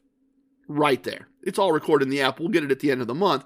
But my point is there's a lot of casino lifestyle value out of that. I set up the trip my wife wanted, and I expected the blackjack on the strip to be horrible. It was kind of baked into the cake. It was kind of factored into the thinking. And it's going to turn out that I wasn't as right as I thought, and we're going to see that. But our first night, traveled, we're tired, we're going to play some cards, and the options at Park MGM are horrible. They're just exactly what I expected to see. But the problem is, there's nowhere for us to play as a couple. I get fidgety at 6 to 5 as I'm getting ready to go to Tier 3, and I move, following ECE's Casino Wisdom, I move to the best table that my play will get, the best rules. That leaves Mrs. TRG playing by herself, and so when I come back to join her, she's just not happy. Not unhappy, but she's less than happy because we're not having time together as a couple. We're not spending time together because we're not finding the rule set. And in that moment of first night frustration, we just said, let's grab a cab. Let's head down to Circa. We know we'll be able to play there. We know we'll have a great time. And we did. We had a blast. We really like Circa. Circa is Old Vegas. For those of you that are not familiar, Circa is downtown Las Vegas in the Fremont experience. It's what people now call Old Vegas. It used to be called Downtown Vegas. Circa is a brand new, top-of-the-line resort, the first full new construction hotel property, resort property, casino property in downtown Las Vegas, in Old Vegas, in a very, very long time. And we really, really enjoy it. We had a wonderful time there, won back the money we had lost to have a little bit of a profit, I believe. Should have checked my notes from the previous segment. We had a great evening. Real talk, I planned the trip the easy way. I planned the trip by going onto websites where I could just put in my information and book my casino offers and play them off against each other and see all of them. And Circa had sent offers saying call for casino rate, and I didn't bother to call and ask what those would have been. Midweek in April, it may very well be that we could have done Circa instead of Flamingo and would have taken care of the cost of the transportation. The shows would have had to have been different. The restaurants would have had to have been different. It would have had to have been planned out a little differently. But if maybe I hadn't taken the easy way out, maybe if I'd have made a couple phone calls, I might have had that first stay at Circa that we really want to have. I need to call next time. That's the takeaway from this. It might have been cheaper to pay a bit and stay there where we can play the game we enjoy the way we enjoy playing it. But a great first night nonetheless, a wonderful start to our vacation, a wonderful use of comps and reward systems, and the next day was Exploration Day. Because as I said, I really don't know this part of the strip in its current incarnation very well. We passed through all of it years ago when it was brand new. And we passed through it once, and it was MGM, and it was nothing particularly better than what we had at Caesars. And we just hadn't, other than a show here or there, no real reason to go back. And now we do have, and now we need to explore. We need to understand. And I had read online about trams and walkways that connected the various properties, and I needed to understand all of that. I was really interested in the idea that from Park MGM, with strips and transportation, all complimentary for everyone, that I could basically get from the equivalent of New York on the Tropicana corner to the middle of the strip, the Bellagio, Caesars, Cromwell, Horseshoe, the Flamingo corner, all basically indoors and in comfort with only some walking. That's something I wanted to see. And it's very nicely set up. The walkway to Aria from Park MGM, quick and easy. Wish we'd have known about it the night before. Wish we'd have maybe done, I had it in my mind. I had second day explore on the itinerary. So when we didn't find, as expected, anything we wanted game-wise at Park MGM, we just bolted. The reality is if we'd have done a little of that exploring, the Aria had exactly the game we were looking for. Wonderful property. Gotta spend more time there. Looked at all the features and amenities and restaurants, and if our comps ever get us there, our comps are getting us there. We are definitely going to check it out. Quick tram ride to the Bellagio with a stop at the Crystals Shopping Center, which has a really, really neat, we didn't do it, but I want to on our next trip. They had a really neat, immersive room at the Crystal Shopping Mall that alternates between, I may get this wrong, one of them's Disney, immersive Disney. So the walls, the floor, the ceiling, everything's Disney art and images that are constantly changing because they're screens. And then there's also a Picasso one. If it's Rembrandt, I'm sorry. I'm not really good with my early painters. I think it's Picasso. But a really neat option there. Some really neat shopping if you're into shopping. Ended up at Bellagio. Short walk to the conservatory. We don't get to the conservatory as often as we should, in hindsight. We've been there once before. The conservatory is flowers, plants, that kind of stuff, artistically arranged, and they change it out multiple times a year for different holidays and seasons and that kind of thing. It can get a little crazy, we've discovered. Everybody wants pictures. So everybody's in everybody's pictures, but it really does work well. The whole transportation thing works really, really well. Basically, air-conditioned, comfortable, some walking, but one major corner to another major corner to the part of the strip that we know best, quick and easy from our home base at Park MGM. We found out that Aria, as I said, it had the tables we were looking for the night before, and we just didn't have enough information to know that. We did play a little at Bellagio. We found some 3-2 games there that were very fair and reasonable at the limits we wanted. That's why we were exploring. We were finding out that the tables I couldn't find with MGM on my last trip have now returned. Great, great, great value for the next trip, right? We're always taking advantage of the previous trip from a comp point of view, and we're always positioning ourselves to know more and have comps available on the return trip. So we're living off the past gambling in the form of free stuff, and we're setting up free stuff the next time because we have a player's card, because we want to live a casino lifestyle. Did a little meet and greet with a squad mate who happened to be in town, kind of tucked into one of my favorite bars at the back of the Cromwell. Just love that bar. Don't love the prices necessarily, but love that bar. You got to know a listener. I learned a great deal about competitive model aviation, which was just fascinating. It's just something I knew nothing about, and I had an expert there, and I asked maybe too many questions, and learned a little bit about the process of inventing and patenting hand tools. Really, really interesting things. And this also highlighted to us how nice moving between MGM properties is in comparison to moving between Caesars property. Other than going from Paris to Horseshoe, if you move from Caesars property to Caesars property, you're out on the Strip. And the area in front of Horseshoe is a crap fest, honestly. It's under construction. That's nobody's fault. It'll be great when it's done. I understand they're reusing that real estate. That makes sense. But between the construction, the street performers, the hustlers, and the homeless, just all of it, it's a mess. And I guess I'll show my age a little bit. Back in the day, all you had to do when you walked the Strip was ignore the guys trying to hand you cards so that you could hire a prostitute. That's all you had to do. You could walk that part of the Strip without issue, without concern. Those guys are not as around as much anymore. Still a few of those guys smacking the cards and trying to get you to take one before you realize it's for prostitutes and you drop it on the ground. But again, showing my age, my casino lifestyle is just less enjoyable when I have to dodge the homeless guy sleeping on the sidewalk, not make eye contact with the showgirls who want you to take a picture so they can then demand an amazingly outrageous amount of money from you. I'm going to come back to that in a minute. Anyway, walk past, don't make eye contact with the showgirls. Edge your way past the guy with the entire drum kit made of buckets sitting on the ground, and then get past the woman trying to make sure you see her sign that says, please give me money so I don't have to give BJs to strangers.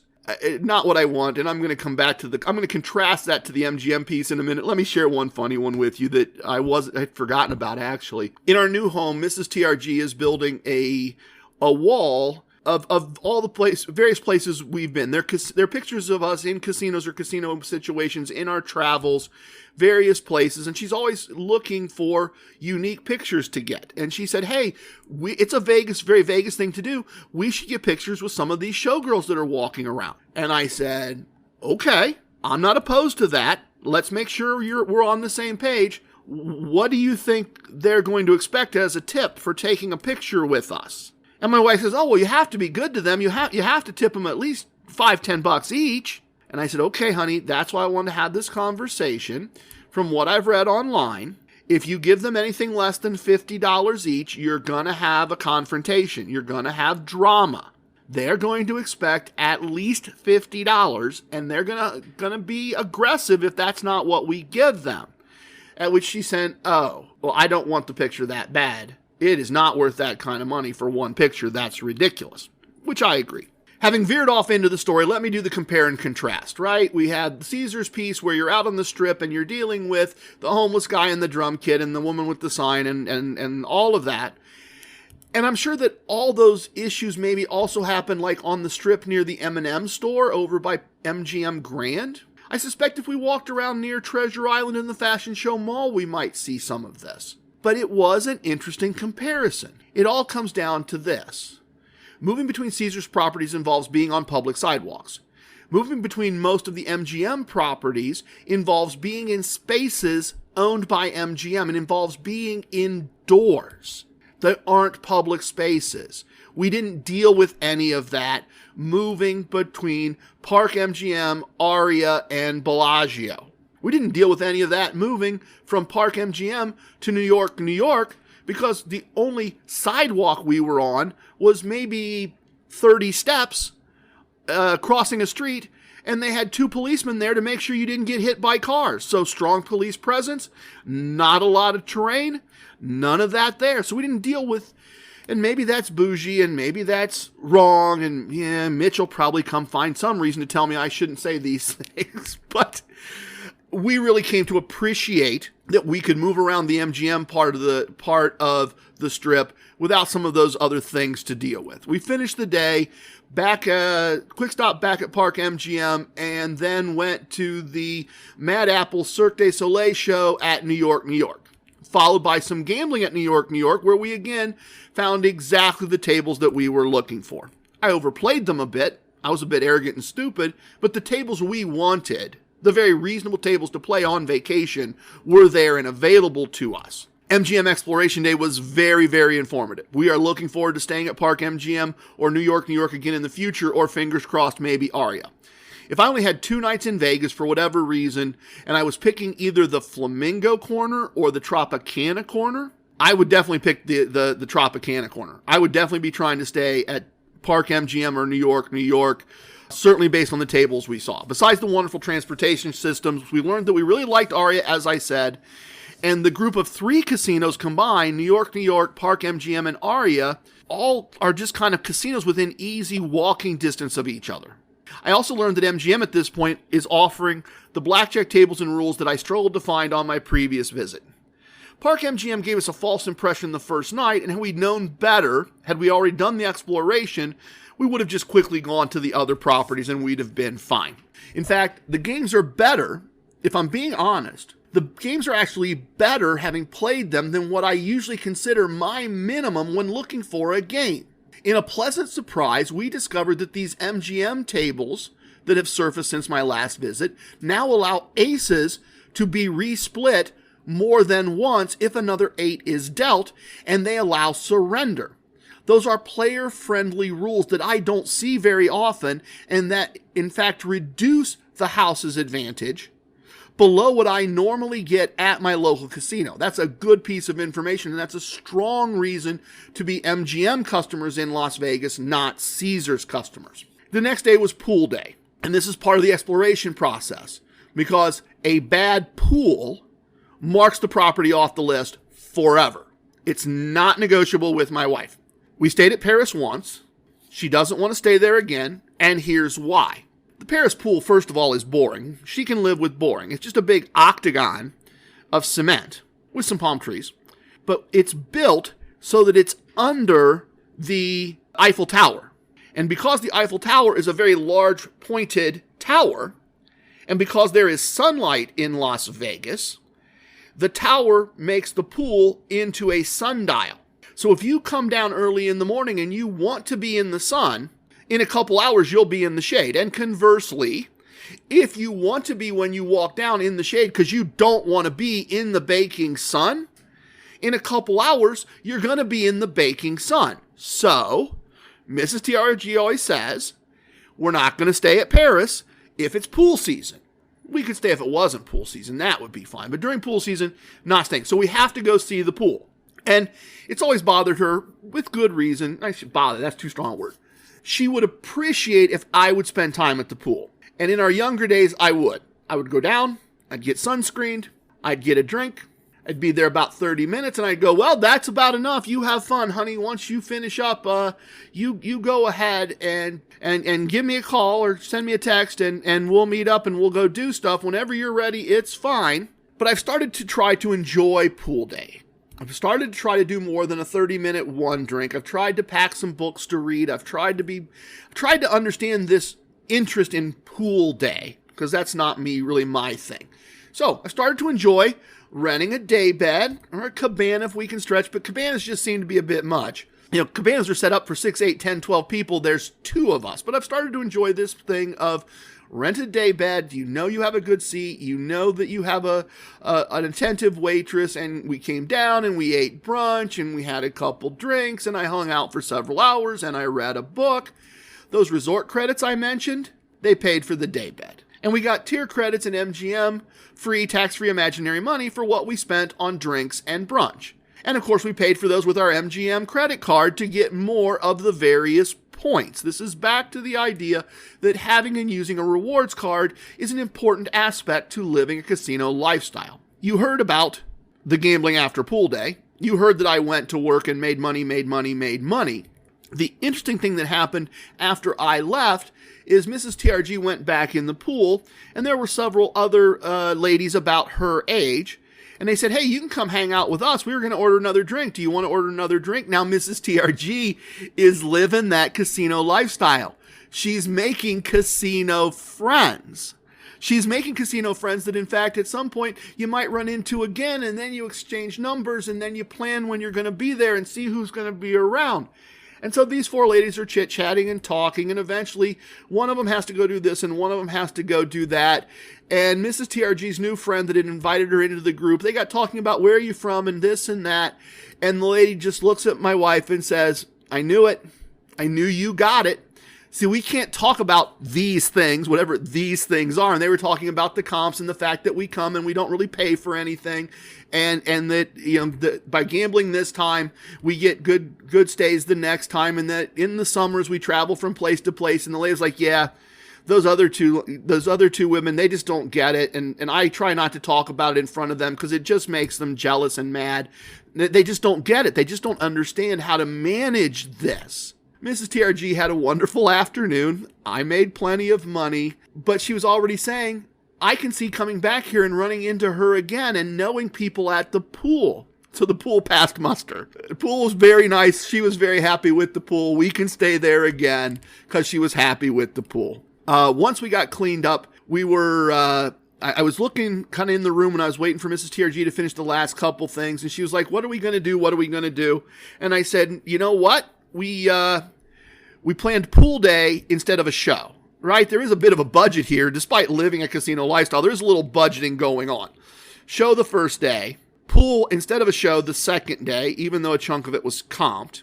No show tonight. So I said, I got this. And we jumped in a cab because I'd just done a whole bunch of gambling at a relatively high level. I had just gambled for several hours in the hotel where we were staying. So my logic was, okay, now we can go gamble not where we're staying for the evening, and probably all the Theo numbers, all the average daily theoretical numbers will look okay. So we grabbed a cab and we went down to Atomic Liquor. Don't confuse Atomic Liquor on Fremont Street, outside the Fremont Experience, with the Atomic Saloon Bar and Show at the Venetian. Very different things. The Atomic Liquor Bar, it used to be a liquor store and bar apparently way back in the day, is the oldest bar in Las Vegas. It has liquor license number 0001, the oldest bar in Las Vegas. And that's why we went. Wanted to see it, wanted to experience it, wanted to check it out. It also put us on Fremont Street, and that's where we had decided we were going to spend the rest of the evening, was on Fremont Street, enjoying the Fremont Experience. From the outside, the Atomic Liquor Bar was all that you would expect. Kind of beat up, not sure what door to use. As I said, it's well past the Fremont Experience. It's well past the El Cortez.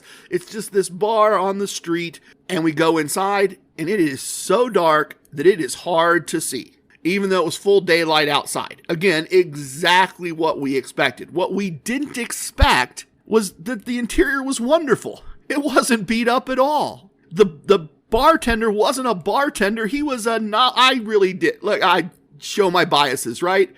I figure if we're going to the oldest bar in Las Vegas, that it's going to be beat up and run down on the inside, and that we are going to have a bartender who's very competent at handing out bottled beer, pouring beer from a tap, and pouring rum and cokes and vodka and Red Bulls. What we got was a very knowledgeable and attentive mixologist who had all kinds of details and stories about this bar and who it was owned by, and you should go check out this, and oh, did you know that there's this down on Fremont Street, and oh, there's this restaurant. And they had an amazing craft cocktail list, and he made our craft cocktails with precision and attention to detail.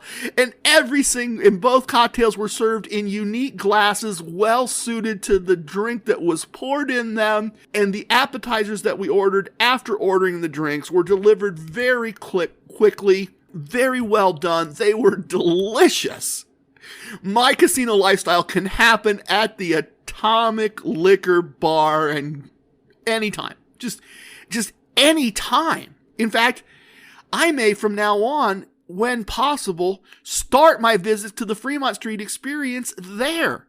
I would go back for that space, those cocktails, and that kind of appetizer and food service any time. And the prices were very reasonable. The prices were kind of within the realm of what I would expect to find just anywhere near my home. Love this place. Love that I get to chalk off my Vegas bucket list that I had drinks and appetizers at the oldest bar in Las Vegas. It was absolutely wonderful. From there, we made our way to Fremont Street. We explored the container park a bit, something that, once again, has been on my list of things I wanted to do. We were a bit disappointed. We see what they're trying to do. It just seems very aimed at locals, not tourists, which is fine. But we just keep hearing, you got to go check it out. You got to go check it out. And we went and we checked it out and didn't find much to see or do. Maybe we caught them at the wrong time of day. Maybe weekends would be better. I don't know. We spent the rest of the evening having drinks at the revolving bar at Binion's, which was really fun. Then we stopped at the Four Queens for some Silver Strike tokens. And let me explain those to you, because this is a part of Vegas that I missed. And this is a part of Vegas that I encourage others to take advantage of at the remaining location. It seems that I missed, for years and years and years, these slot machines called Silver Strike. And they apparently used to be all over. And they take quarters. You play them for 3 quarters, 75 cents a spin. And if you get a Silver Strike symbol as the third symbol, then a special tower of big coins, bigger than a traditional silver dollar coin, big coins, a big tower of them with multiple bins rotates around and drops out in a plastic case a silver or sometimes silver and gold colored coin with artwork on it. And it says it's from the Four Queens on one side, and the artwork is changed and rotated every quarter. So apparently every quarter there are 3 to 5, I'm not sure on the exact number, new coins. And while they used to be everywhere, now I understand they're only at the Four Queens, maybe at the Plaza. I keep hearing conflicting stories about that. So I have tried, when I am at the Fremont Experience, to remember to go in and play that and get those coins, because even the recent... let me fill you in. You take the coin like a chip to the cage, and they give you $10. So you win if you catch that. And we have found that usually $20 put in the machine will generate, before you get to the end of the $20, 2 of those coins. So if you play and stay on it, usually, not always, anything's random, you get 2 coins in $20. And this time I got 2 coins and had $10.25 of my money remaining. So I made a nice profit, and I recorded the profit in the app, but I didn't cash in the coins at the cage. Most of those coins sell for $20 or more on eBay. So I just add them to my chip collection. I just add them to what I've put aside as mementos, with the thought that eventually, the little lion maybe gets those in 20, 30 years, and in 50 years, he has them and they have some real value. So fun little visit to the Four Queens, picked up 2 Silver Strike coins, enjoyed doing that, had some fun doing that. And we finished up at Circa again. And we just love that place, as I said. So another downtown visit, another Fremont Experience visit. Kind of a great way with the pool day and the winds and everything. Great way to finish up our stay at Park MGM, which takes us to day 3. And day 3 is a transition day. Day 3 is we're moving from Park MGM to Flamingo, which means checked out by 11, unless we try to pull some strings or pay some extra. And check in at Flamingo is 3 o'clock. And yeah, we can probably check in at 2, but we tried to use something that we learned from Trace and Lana, the Casino Nomads, who hosted episode 96. We tried to use one of Trace's ideas. We planned touristy stuff away from the Strip for the day, and then we'd go back to Flamingo and check in after 3 o'clock. All right, the story about the day, to get to the story about the day. I decided I was going to rent a car. Mrs. TRG wanted to see Red Rock since I saw it without her. Very fair. I kind of broke the rules on that. Very reasonable that she wanted to do that. And I had told her we would rent a car so it didn't mess up her hair. That didn't work out too well. So my sons said, "Oh, Dad, use Turo. Don't just go to Enterprise and rent whatever. Don't do that. Rent from Turo. Get something really unique. Get something really fun. It'll be the same or less money, and you'll have a blast, and you won't just be renting any whatever from Enterprise." There's a video game that I've played many, many times over the past 10 years or so called Fallout New Vegas. And it postulates a kind of 1950s era New Vegas, or Las Vegas, that there was a nuclear war and now it's a dystopia, and it's been a couple hundred years, and humans are starting, having survived all that horror, are starting to repopulate Las Vegas. And that game starts in a town called Good Springs, at a saloon called the Pioneers Saloon. A saloon called the Pioneer Saloon that, when I checked it out, is a real place and serves brunch. And it's not really out of the way from the other things that we were going to do, touristy things that we were going to do. I rented from Turo a 2022 Corvette C8R. The R is a unique designation. It stands for race. And it is a top-of-the-line 2022 Corvette in all the mechanical features with then a special race-inspired paint job. And they only made 1,000 of them. And they made 137 of them yellow with gray stripes. And they made the rest gray with yellow stripes. And we rented one of the 137 yellow ones. One of these cars in pristine condition. Recently sold for $300,000 at a Barrett auction, and someone was willing to rent me one for about a day's pay. And that certainly beats whatever Enterprise would have given us. No shade on Enterprise. Bunch of pictures on Instagram, pictures of the car in front of the bar, pictures of the car at 7 Magic Mountain. So we go out to the oldest saloon, following a trend here. We go to the oldest saloon in Nevada, the Pioneer Saloon, established 1913. Nevada liquor license number 0001. 2 number 1 licenses in 24 hours. It was really neat to see Goodsprings. The food was not so good. The food would have been appropriate to 1913, I think. I wanted to like the food more than I did. The bar looked like it probably would have looked in 1913, minus some electric lights and indoor plumbing. It did not disappoint in that regard. The car was wonderful. We had some problems understanding the top and had to talk to our host, so I failed at Mrs. TRG's hair not getting messed up. We went to 7 Magic Mountains, as I said. If you're not familiar, 7 Magic Mountains is big painted rocks piled on top of each other like totem poles. I'm going to say between 5 and 7 stories tall in the middle of the desert, which kind of shows you that tourists will go see anything, even painted rocks in the middle of the desert. There was an amazing number of people there to walk around these huge piles of painted rocks. Maybe it just doesn't shows that I don't understand art. I mean, that's probably the reality. The reality is if you really understand art, this is an amazing art installation in the middle of the desert. Glad we did it. Glad we saw it once. The car that we rented was a great way to see it. And I'm not sure I would ever want to do that again. I mean, I'd have to be with somebody that's like, oh, I love art. We got to go see this TRG. You got to go with me. And I'd be like, okay, yeah, I'll go with you. Let's rent a fun car. We did Red Rock after that, took a lot of great family pictures there, got a lot of pictures for the wall, for Mrs. TRG's wall, put the top back down now that we understood it, and cruised down the strip, played the Casino Combat theme song really loud a couple times, noticed some things about the strip that we hadn't seen in a while. It's been a minute since we started at the Stratosphere and drove all the way down to Park MGM. So that was a lot of fun. Parked the car in valet at the Flamingo, complimentary valet. That's why I mention it, because valet is comped if you are a diamond or above member. And the fun part is that the Flamingo valet is a big circle, and they have cones to show the inside of the circle. And when I came down to pick up the car in the next morning, the car was parked right where I dropped it off, right there in the middle of the circle with all the cones around it.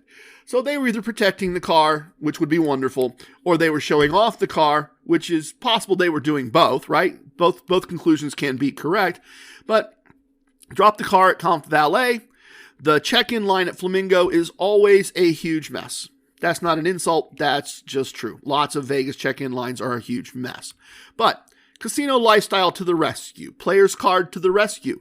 They have a Diamond and 7 Stars check-in available, where there was no line, where they hand out ice-cold bottled waters to tired, dusty travelers who have been out enjoying Red Rock and 7 Magic Mountain. We got the room, as I said, because we were able to use both cards. Great room, floor-to-ceiling windows, views all the way from Mirage down to the Bellagio. We had a view of the fountain from the side.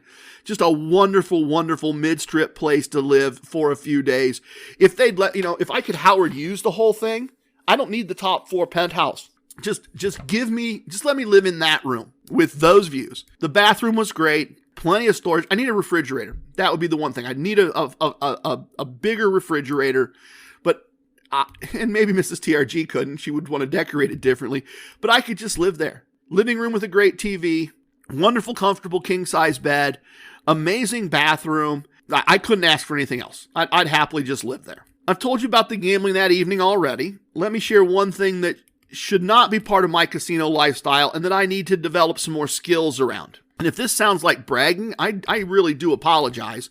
And I suspect, okay, maybe this isn't true for everyone listening, but normally at fast food places and diners, I don't pay much attention to the price, especially if there's just one or two people. We order, we pay, or we order, we eat, we pay. It's usually not a big deal, right? I don't really pay attention to if the quarter pounder with cheese is 15 cents more expensive in one part of the world or the other. I kind of know what I'm going to get. I kind of know what I'm going to expect. So we've eaten at Johnny Rockets at the Flamingo any number of times. It is kind of that we know where it is. We know what to expect. We know that's on the menu. We're just looking to grab something to eat. We don't want to wait in line. We don't want anything fancy. We're not trying to stop and think and plan and, oh, what's this over here? We're in the Flamingo. We've been moving all day. Brunch was less than great. We're getting ready to gamble and probably have some drinks. Let's just grab a burger and then we'll get started with the rest of our evening. So we order 2 burgers. We're informed that they've made some changes. Fries are included, not optional. Mrs. TRG orders a water. I decide on a chocolate shake. I decide to splurge. Now, I want you to do something. I really do. I want you to do something right now for me. It's easy. It's simple. Not going to have to move. Not going to have to take your hands off the steering wheel. I'm going to keep talking for a few more seconds, and I want you to guess what the 2 burgers, 2 fries, a water, and a milkshake cost. I want you to get that dollar amount in your head. You got that number in your head? Got it? Not yet? Okay. Take your time. Decide what you think that cost. You got that number now? Good. We were charged $56 for 2 Johnny Rockets burgers, cold French fries, and a water and a milkshake. And the counter person didn't seem to understand why we were kind of surprised and shocked and thought that was out of line. Lesson learned, I guess. We could have gone to In-N-Out Burger, which was just out in the Link Promenade, and paid a good bit less than that. I gotta learn to pay attention to that. $56 for very, very average food in this context is ridiculous. It really is. We could have gone and split an appetizer at one of Gordon Ramsay's restaurants and had 2 craft cocktails and not been much more than $56 other than the tip. I mean, everything on the strip is stupid expensive right now. I mean, drinks that used to be overpriced at $15 are now overpriced at $18 to $20. But these are usually well-made craft cocktails using the very best ingredients. This was 2 very average burgers, cold French fries, as I said, a water and a milkshake. Flamingo and Johnny Rockets both should be embarrassed by what they did there. They have embarrassed themselves, in my opinion. The next morning, breakfast was on the porch at Alexa at Paris. It used to be called Hex. Excellent food, excellent to sit there and have brunch and watch the strip and enjoy it. Weather was great. We checked the blackjack rules at Horseshoe and Paris and Planet Hollywood. The good news, compared to my last trip, table limits have come down from $25 or $50 to a more reasonable $10 or $15 for the 6 to 5 tables. So there are more 6 to 5 tables and they are at a more reasonable $10 to $15. We couldn't find a 3 to 2 table for less than $100 a hand. Just not a couple-friendly option. An improvement, but not the improvement we needed. We did see some 3 to 2 tables at Planet Hollywood that looked like they might open in the evening. Vegas. Vegas always changes. From there, after a quick stop at our hotel room, we planned to go through Caesars to Mirage and join the Hard Rock Unity Rewards program because we'd heard from reliable sources that they were doing a tier match MGM Gold to their 3rd tier, and that they were giving $100 in free, tax-free imaginary money to those people who converted over. And we hoped this would be prepping for future trips by doing some gambling there. We are really not happy with Caesars gambling options at this point. And we'll talk more about that in a minute, I suspect. But we're hoping that with a property in Vegas and a property in Atlantic City, that we built up some future comps with this brand by the play that we did there this visit. Once again, trying to use those players' cards and those player card relationships to accumulate future comps and future benefits. Not sure what the Mirage is going to be once it becomes Hard Rock, but we like the Mirage a lot. We like the food choices. We like the bar choices. We like the table rules. We like everything about it. So we'll see how that works out. So we make our way from Flamingo, up the steps, across the walk, down the steps, all out on the strip, you notice, not inside. And we go over into Caesars, and we check out the remodeling and all of that, and see what they've done to their lobby, their foyer, their entrance, and there are some $15 6 to 5 tables, and we're like, what the heck, let's play a little bit. Probably the only play we'll do the rest of the night with a Caesars property. And we sit down, and Mrs. TRG is just getting wrecked. Nothing's going her way. And she says something about, it's really ridiculous that as I sit here and lose $25 hand after hand after hand, that I just can't find a fair game. And the pit boss comes over, and he goes, well, what do you mean you can't find a fair game? And she goes, I'm just so tired of this 6 to 5 stuff. Why can't we have the same games that Aria and Circa and New York can give us? He goes, okay, I hear you. He goes away, and we're not doing well, and it's going to wrap up really, really, really quickly. And then the pit boss comes over and he goes, I just called over to the other pit. You can see it right through there. And they have 2 seats, and I told Ronnie to save them for you. They do have a $25 table that's 3 to 2. And we said, oh, okay.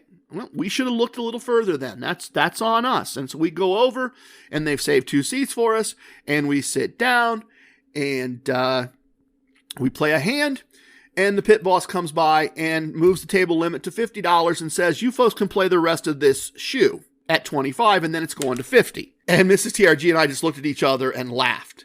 And he's like, what's so funny? And I said, we moved from there to here because they told us we could have a $25 table, and we go through all the process of coloring up and coming over here and getting into the game, and we play 1 or 2 hands, and then you move the table limit on us for the last 10 minutes. I don't understand why we bothered. And he tried to say to me that, well, the price of gas went up, so the price of blackjack has to go up. And I said, okay, this is not my first Vegas or my first blackjack. I said, I've watched prices on gas go up and down for 30 years, and I've never seen the price of blackjack go down when the price of gasoline goes down. So I'm not accepting that as a logical counterpoint. I said, beyond that, the price of a hand of blackjack has gone down across most of the Midwest that I visit over the course of the last 5 or 6 months. Some places are all the way down to $5 to get people to play.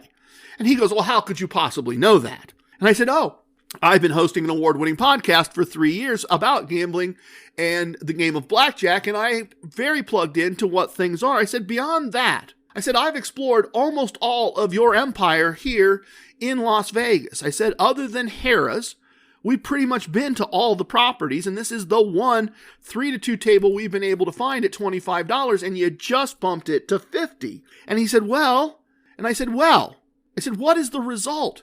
Aria can offer this game at $25. New York can offer this game at $25. I have it on good authority that Mirage can offer this game for $25. Circa can offer this game for $25. But you want me to believe that somehow Caesars can't operate offering this game at $25. And then I did something obnoxious. I stood up, stopped the game, and I crossed my arms. And he said, what are you doing? And I said, I'm looking around your pit, and I'm standing exactly the same way your dealers are standing. You want me to believe that Caesars can't afford to offer this game for $25, but your only $25 game is full. There are 2 people behind me waiting, thinking it's $25 when I came in, and you had the seats marked, and they were annoyed. And when I look around, I count 1, 2, 3, 4, 5, 6, 7, 8, 9, 10 dealers at $50 and $100 tables, standing with their arms crossed, not dealing. And I'd bet if you drop those down to the 50s to 25 and the 100s to 50, that your 25s would fill up pretty quickly. But you want me to believe that it's more cost effective for the company to pay the lease on this square footage and all the expenses that go with running this square footage, lighting, heating this square footage, and paying those dealers whatever you pay them to stand there. And he said, well, you make a good point. And he moved away. He went on to do his pit boss things. And another pit boss comes by, and he goes, who moved that? Who moved that to $50? And the dealer says, oh, so-and-so did. And he goes, that's fine. She goes, oh, and he said that that they could play the rest of this shoe. And he looks at Mrs. TRG, and admittedly my bet was larger than hers, but he looks at Mrs. TRG and he looks at the dealer and says, they called. I told them they could have a $25 table. She can play $25 as long as she would like. The rules do not apply to her.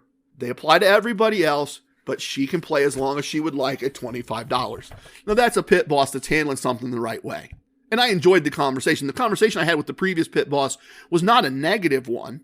And I had said that to him at one point. I said, I'm not mad and I'm not angry and I'm not giving you a hard time. You're just the person in front of me. And I'm trying to help Caesars understand that if their pits for blackjack are constructed this way, we're just going to walk through and go to Mirage. We're just going to go to the cab stand and call a cab and go to Circa. You're not going to get us to play at a higher level because that's the game you're offering. And he understood that. It was a polite conversation. It was professional to professional conversation. And we had a nice time playing. And ultimately, Mrs. TRG broke even. I lost. Mrs. TRG broke even. We made our way through the mall. We stopped at Gordon Ramsay's Pub and Grill, which we really, really like. Our move there is just to grab some of our favorite appetizers, grab one of their craft cocktails. Had a wonderful, wonderful crab and shrimp roll. They do a great job. The brightness and freshness of the lobster shrimp roll set off nicely with the highly spiced margarita that I had.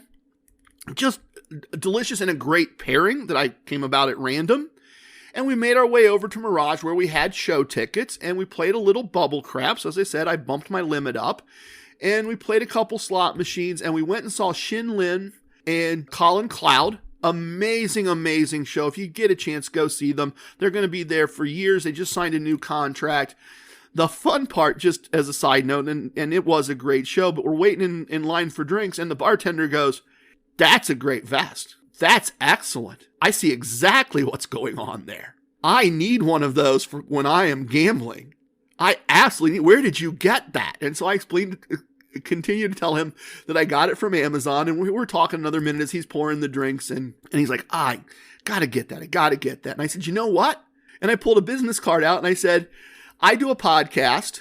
And if you go to this website, to the TRG recommend section, there is a link right there and you can order the exact same vest." He's like, "Oh, that's so cool. That's so cool." So once again, vest in action. Show was great. We did a lot of gambling after the show.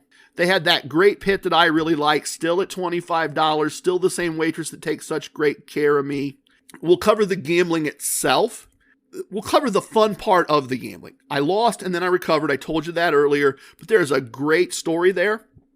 We gambled to the wee hours of the morning. We had a great time. We had the kind of table that you always want to have when you're out on vacation, and I'm going to tell you about that.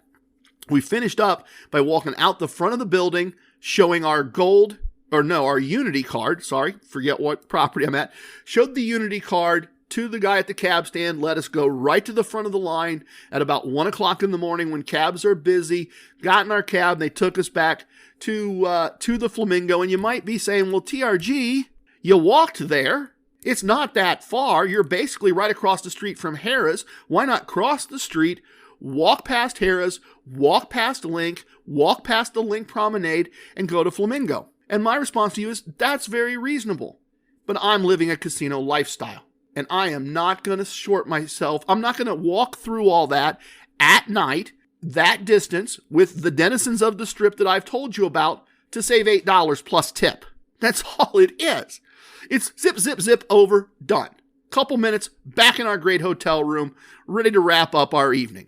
No reason, in my mind, to save that few bucks, said the guy that lost too much money on vacation.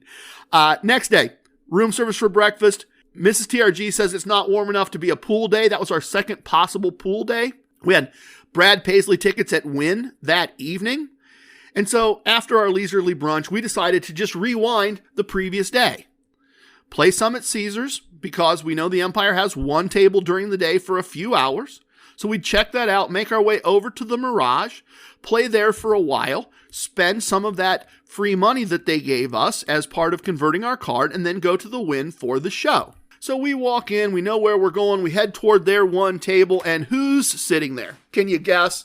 I'm just going to wait a minute. Those of you that have been listening for a while, those of you that know these stories, We walk into the only $25 table that we can find in Caesar's entire empire, and there is one open seat right beside Trucker Mike. Right beside my good friend Trucker Mike. He's sitting right there at Caesar's. His wife, who we know, who's also a school teacher, is having a pool day. This is the same Trucker Mike that I know from my local casino, that I've run into in Laughlin, that we've encountered as part of the podcast in Atlantic City. This is casino lifestyle. This is the casinos as a country club, in the sense that we walk in and we're miles and miles and miles by air from home, and there's our good friend Trucker Mike. It's wonderful. So we had to sit down and play some with Trucker Mike, and eventually he left and we had the table to ourselves. And if you want to hear great stories from dealers, find the older female dealers still dealing at Caesar's, because they've been there since the mob was there and running it. And they have, if you get them talking, they have amazing stories to tell. So our dealer, wonderful lady, had been there since she turned 22, she said, had been dealing blackjack. She used to deal in high limit room, and I think we can all draw some conclusions there. And she said that back in the day, one of her regular customers was the Mid-Eastern arms dealer, something. And she told me, and I remembered the name from my youth. And she's like, he was amazing. He was a great tipper. Everybody knew who he was. He had a girlfriend who was from Paris, and she would always fly in with him. And she's a beautiful woman. She's always wearing all this jewelry. And if he started losing, he would just look at her and say, my dear, the emeralds are not bringing me luck today. Please go put on the rubies. And she would go up to the hotel room, and she would come down, and all the emeralds had been replaced with rubies or diamonds or whatever he was convinced was gonna help him win. And the other thing that she shared with us, that when she came out and the mob was running things, they were bringing a lot of people in from illegal casinos in other parts of the Midwest to do the dealing. She goes, and they were all thieves. She goes, they're all dealing illegally, so they're all thieves to begin with. And the mob knew that, but they needed dealers. And so the pit bosses made sure that every single dealer walking in knew that if you were going to steal, if you stole more than $100 per shift, and this is in the 70s, if you stole more than $100 per shift, you're gone and you're going to be buried in the desert. So everyone stole exactly $75 every night. Every shift. They stole exactly $75 because they didn't want any risk that the bosses might think they had stole more than $100. So they would pocket 3 green chips at various points and pretend they were stealing, and everyone knew they were stealing, and that was okay. And those are those stories you hear. I've told you this before, the Australian guy I played with who said I was a right good mate. We had a dealer who had dealt when the mob was there. And her take was she much preferred working for the mob than for the corporate management, because if the tables were slow, the mob would come by and tell her to drop a black chip in the tip box to take care of the dealers. And the corporate pit bosses never do that because they're watching the bottom line. So if you want to hear some good stories, find an older female dealer at Caesar's, and if you get her talking about when the mob ran it, you're going to hear some interesting stories, and our dealer in this case did not disappoint. We went over to Mirage. We did some more gambling at Mirage. We went to a lounge, an ultra lounge. I'm sorry, in Vegas we now have ultra lounges. They're really fun. They're really swanky. They're not VIP lounges. You got to pay for everything, and the prices are up because you got to pay for the ultra part of it too. But it's a really cool little kind of patio oasis surrounded by palm trees, looking out on the strip, comfortable places to sit, a great cigar selection. I don't enjoy the way I smell after a cigar, and I wouldn't smoke a cigar in the vest, but it's an environment I could really enjoy a cigar in. Just a beautiful, cigars take some minutes, right? You're not going to just do a cigar in 10 minutes and be done. You got to commit to smoking a good cigar. I could sit at the Ultra Lounge and have some drinks. Oh, it's called the Rum Bar, RUMHBAR, Rum Bar. Nice little food menu, nice drink menu. We'd had a listener that I'd been texting back and forth with who was kind of just behind us. in their trip up and down the strip. They were kind of drinking and gambling their way down the strip before a red-eye flight. And so we kind of tucked in, spent a good chunk of that money that we were given by the casino for free, enjoyed drinks, enjoyed some snacks, met with a fellow squad mate and got to hear some more about them and more about their journey. We caught a cab down to the Wynn, and Mrs. TRG thought I was nuts because they're right by each other. And then as we take the cab down, she goes, "Oh, you were right. This is a really long walk. I'm glad you decided we were going to get a cab." Brad Paisley was absolutely great. He did a great show, and we've seen him previously locally several summers ago, and it came across like a rock show, right? Big lights, big electric guitar sound, big drum kit, all of that kind of stuff, backup singers. This was just Brad and a guitar in a spotlight with a microphone talking to us and singing. Really, really, really fun. And I have a post-show story for you in the virtual VIP lounge in just a minute that I'm going to tell you about. We finished with some stupid gambling with stupid rules at the Flamingo. It was a great vacation. We had a lot of fun. Getting to meet some of you is always just an honor and a privilege. The fact that the podcast has grown enough that when I was in Vegas, there were 2 different listeners that wanted to, if possible, meet up with us was just great. And I'm noticing something interesting about all of you. It's really cool. It really unites all of you. It's a common trait you have, at least so far. You all have a podcast origin story to share. You all have a story about how you found the podcast. Basically, a story about how we met that I don't know till I meet you. And that's a very, very cool thing for me. Cool is spelled with a K, of course. My last observation would be that all the comps we used and enjoyed, there were probably a few more that if we had focused a bit more, there were probably a few more things we could have done. I didn't ask for comps as we left either property. Those are called back-end comps. And it's often a good thing to ask for those, and I didn't. And my logic was this. Informed sources tell me that both brands, Caesars and MGM, are taking all of your free, tax-free imaginary money first when you ask for those back-end comps, and then deciding if they could do anything else. We have a lot of travel planned over the summer. I want that free, tax-free imaginary money available to get into Diamond Lounges in Atlantic City, to pay for rooms at the MGM property 3 hours west and north, to pay for those kinds of things, to bridge the gap. Some situations where we could maybe stay one more night, but it's going to cost a little bit. I want points to do that. And so I decided to hold on to that free, tax-free imaginary money and not ask them for additional comps. The last note I'll leave you with is this. Once we got home and the points settled, that stupid night of gambling that I did at the Flamingo because I was staying even with a previous loss, that stupidity that annoyed Mrs. TRG and that I've admitted was stupid, I generated half the points I want to get for the year in one night with the bonus points. I'm halfway to Diamond off of a very limited amount of gambling. So the stupid plan did actually work. It did. We spent a wonderful casino lifestyle week in Las Vegas. Some of what we spent on cars, shows, meals, cabs, and drinks was money won previously. We enjoyed great room comps, great comped valet parking, money to gamble with, money to spend on meals and drinks. Even with the money lost, we'd have spent a lot more going to Aruba or Miami Beach or other warm places. And that's what being good at the game of casino gambling allows us to do. Hopefully, I've made some of those points, reinforced some of those points, and some of that will benefit you in your future travels as well. Next up, 2 very quick and I think very amusing. I think they're amusing. Hopefully you will too. Stories in the virtual VIP lounge. A little bit of the bubbly. Our lounge is open. Welcome to the most must-listen to segment in casino lifestyle podcasting. Each and every episode, the Casino Combat Virtual VIP Lounge. We have the best virtual everything virtually all the time. We do. We always do. And after hearing everyone's list of the fresh-baked virtual goodies that everyone says we need, T-Rex has resolved the issue permanently. If you look to the left, no, my left, not your left. If you look to the left, you will see that we knocked out a virtual wall to make more virtual space. We've installed a green kitchen and a yellow kitchen, competing virtual robot chefs just like they have in Hell's Kitchen, who will literally make virtually everything you want.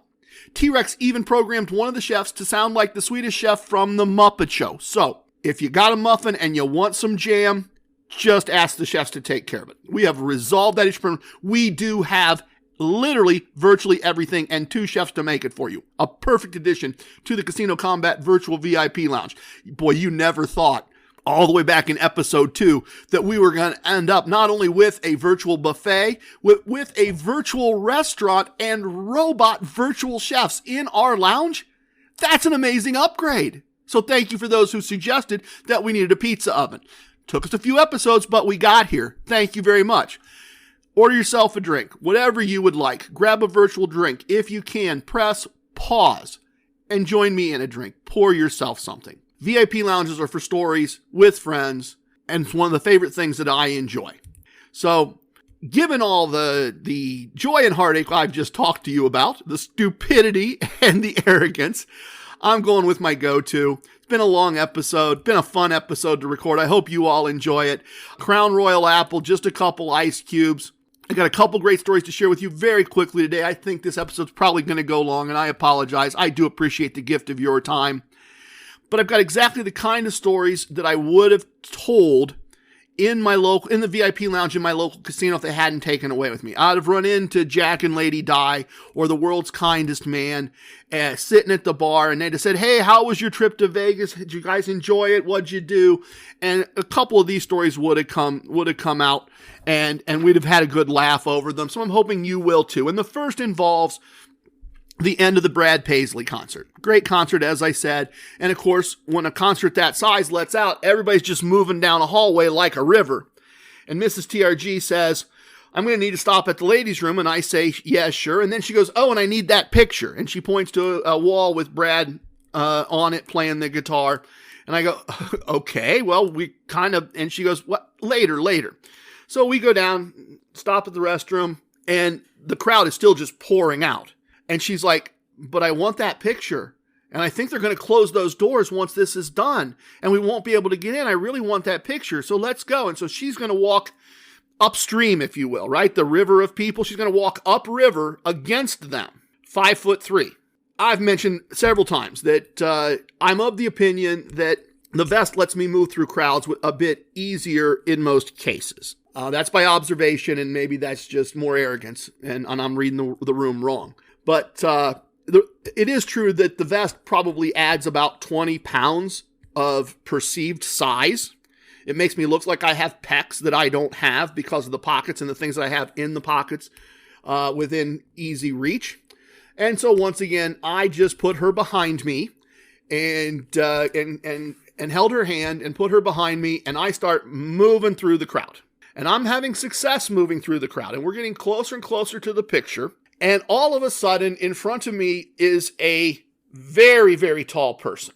Very tall. I'm going to say he's 6'8", with the wingspan that goes with it. And he goes, "All right, here we go. You move over here." And I say, "Okay, well, what we're trying to do is I know, she wants a picture. I'm sure that's what's going on. I really don't have time for the origin story. Folks, if you could just move out of the way and let this nice lady have her picture." And he proceeds to take the camera out of my hands, having taken charge of the entire situation, and demonstrate that young and tall is better than a vest any day. He's cleared out an area, snaps a couple pictures. He's got a young lady with him, and they're moving over to take, and I say, "Do you want me to take that for you?" And he just kind of looks at me and goes, "No, I got it," and reaches out his huge long wingspan, easily able to take the picture they want without anybody's help, something we were not able to do. And then we're both back into the crowd. Just funny the way he took it. "Yes, sir, I know. I don't really have time for your origin story. Let's just get these done," and moves people out of the way. I'd like to be young and tall. I could dump the vest if I was young and tall, but it just struck me in the moment as kind of a fun Vegas kind of experience. And then the last thing I want to share with you today as we wrap up this wonderful episode 112, there's a kind of blackjack table, and I'm sure it's true of craps tables. I've been at craps tables that were this way. I don't think I've ever been to a baccarat table that's this way, but the table just develops its own energy because things are going well for all the people playing. And the table develops its own little jokes and its own little personality. And you never know how long it's going to end. And the trick is when it ends to get out, when that energy starts to go, when somebody starts to have some losses and they start to leave and the energy starts to leave the table, that's the time to exit. But you can't, in my experience, manufacture that table. You can't will it to happen. You can have entire trips and it never happens. And you can have trips where it happens more than once, but you can't make it happen. You can't make this energy, this fun, this where the dealer's in on it and enjoying it with you, even if there's multiple dealers on breaks, where they're hoping you're there when they come back. And of course you're tipping because you're all having fun. And we stumbled into one of those when it didn't look that way at the Mirage after the Shin Lim show. And it kind of went something like this. I get crushed. I buy in again. I get crushed. Remember I told you that great spicy margarita that paired so well with the lobster shrimp roll? Well, at this point, with other drinks at the rum bar, and then a really big cocktail because of the pricing of it going into the show, I'm not feeling super great. Not in the drunk sense, just the spices and the spicy margarita that was really great. Now I'm thinking maybe that wasn't such a great choice, and I'm losing, and I'm low energy, and I'm telling my wife maybe I can catch a second wind, but I'm getting crushed here. I'm just going to sit out a little bit. And she's playing and she's doing okay, and I don't want to ruin her good time. And a young man joins the table, and he's big energy, big personality. He wins his first bet. He comes in with a green chip, one green chip.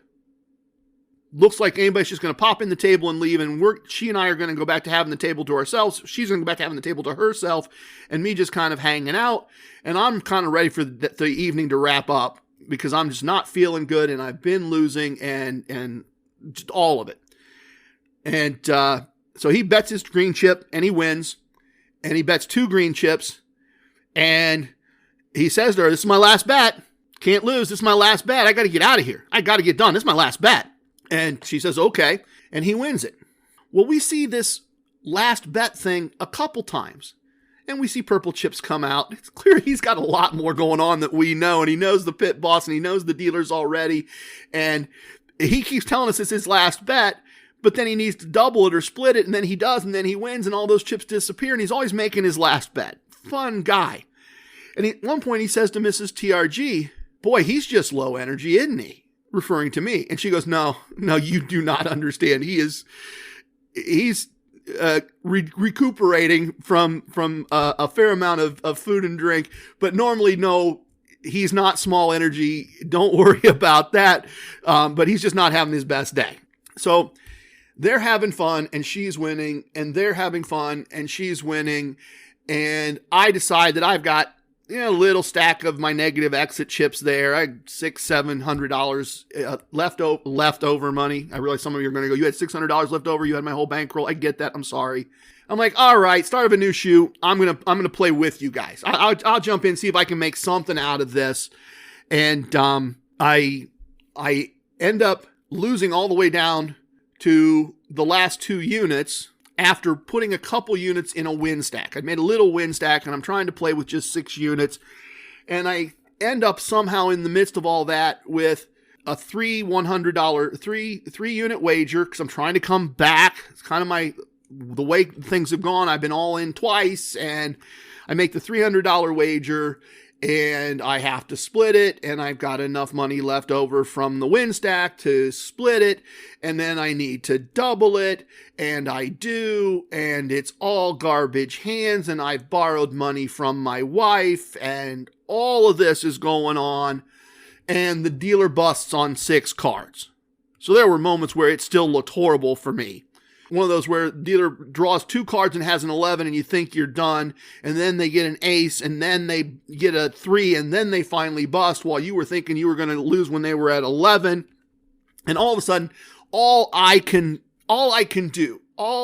think is this. We are back! We are back! We are back! We're the 3 best friends that anyone could have. We're the 3 best friends that anyone can have. And we're always gonna hang out. And now he goes, now our friend, Last Bet, I'm going to call him Last Bet. We've got a Excelsior Brigade member, Same Bet. But I'm going to call this guy Last Bet, because it was always his last bet. And now he's like, oh, you do have high energy. She was right. I'm like, yeah, I think I got my second win. I think we're going here because now I got money to play with, right? And now we're playing and we're joking and the waitresses are coming by all the time and pouring drinks and we're all having fun and we're all tipping. And now we're joking with him. Well, this is your last bet. And he's like, oh, you're right. It is. It's my last bet. And then a few minutes later, he's colored up another purple chip and it's disappearing. And we're laughing and we're joking. And another guy comes in and joins our table.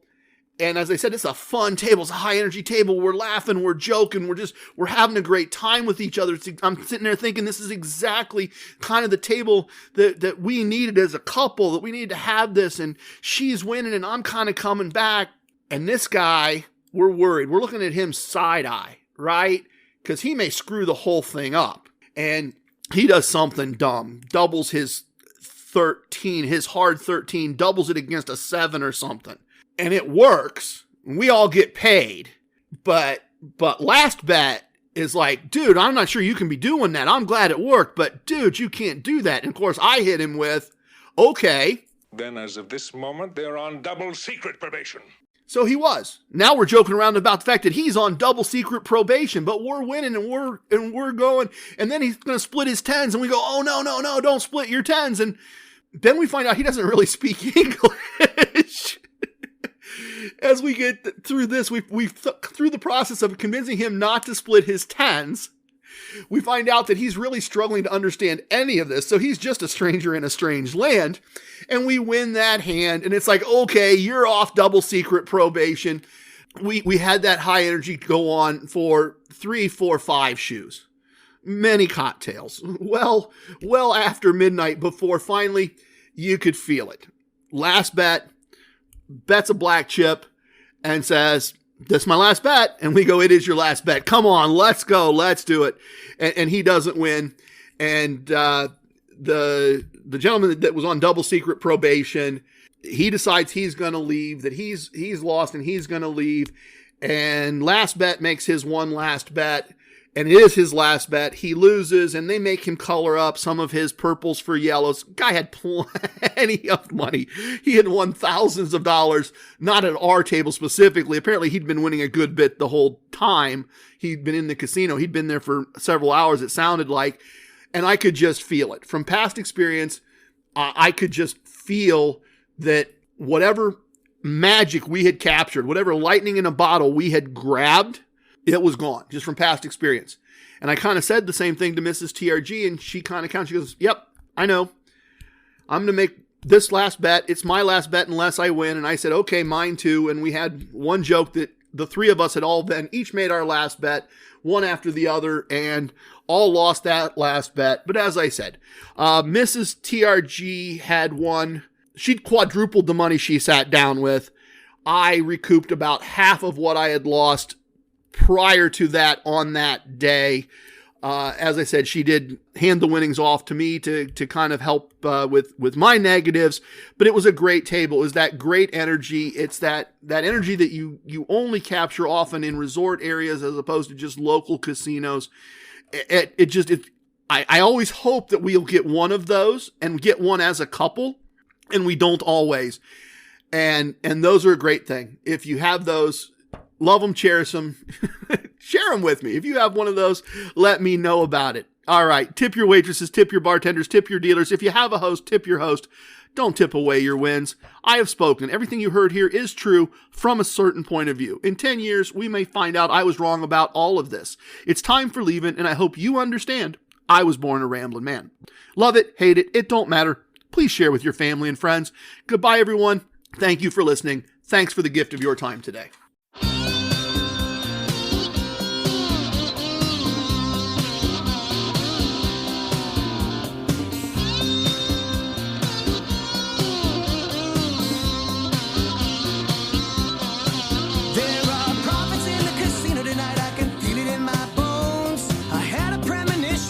You should probably play alone. I know the house has that advantage, but that's part of the thrill. If we follow the core concepts, the chips begin to spill. So baby, here's your player's card. Put your bankroll in your hand. Use just some of that money now. Do it just the way we planned. Just follow the core concepts and you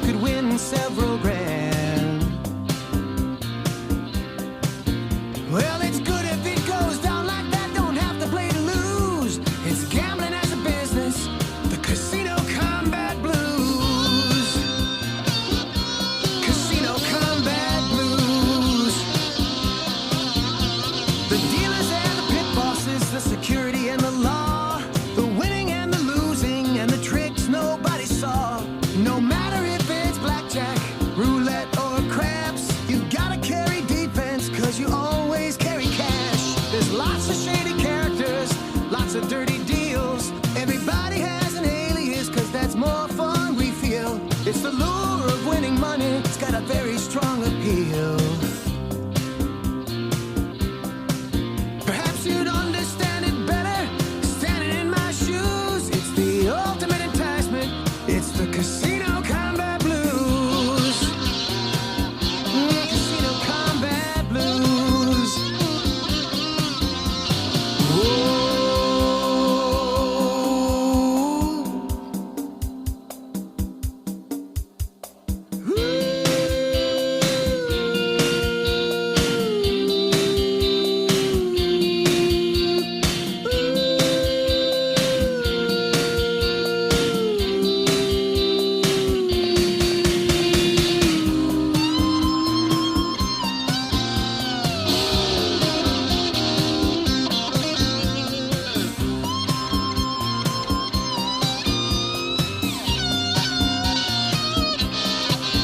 You don't see it in the headlines, you don't hear it every day. No one's trying to stop us, and we don't need to go away. We can gamble in Las Vegas, we can gamble in LA, we can gamble out in Tunica. I mean, we're here to stay. Gambling's propping up the budgets of folks like me and you. You ask any casino manager, he'll say there's nothing he can do. From the pockets of the casino, right down to me and you. Me and you. It's a winning proposition and one you shouldn't refuse. It's just the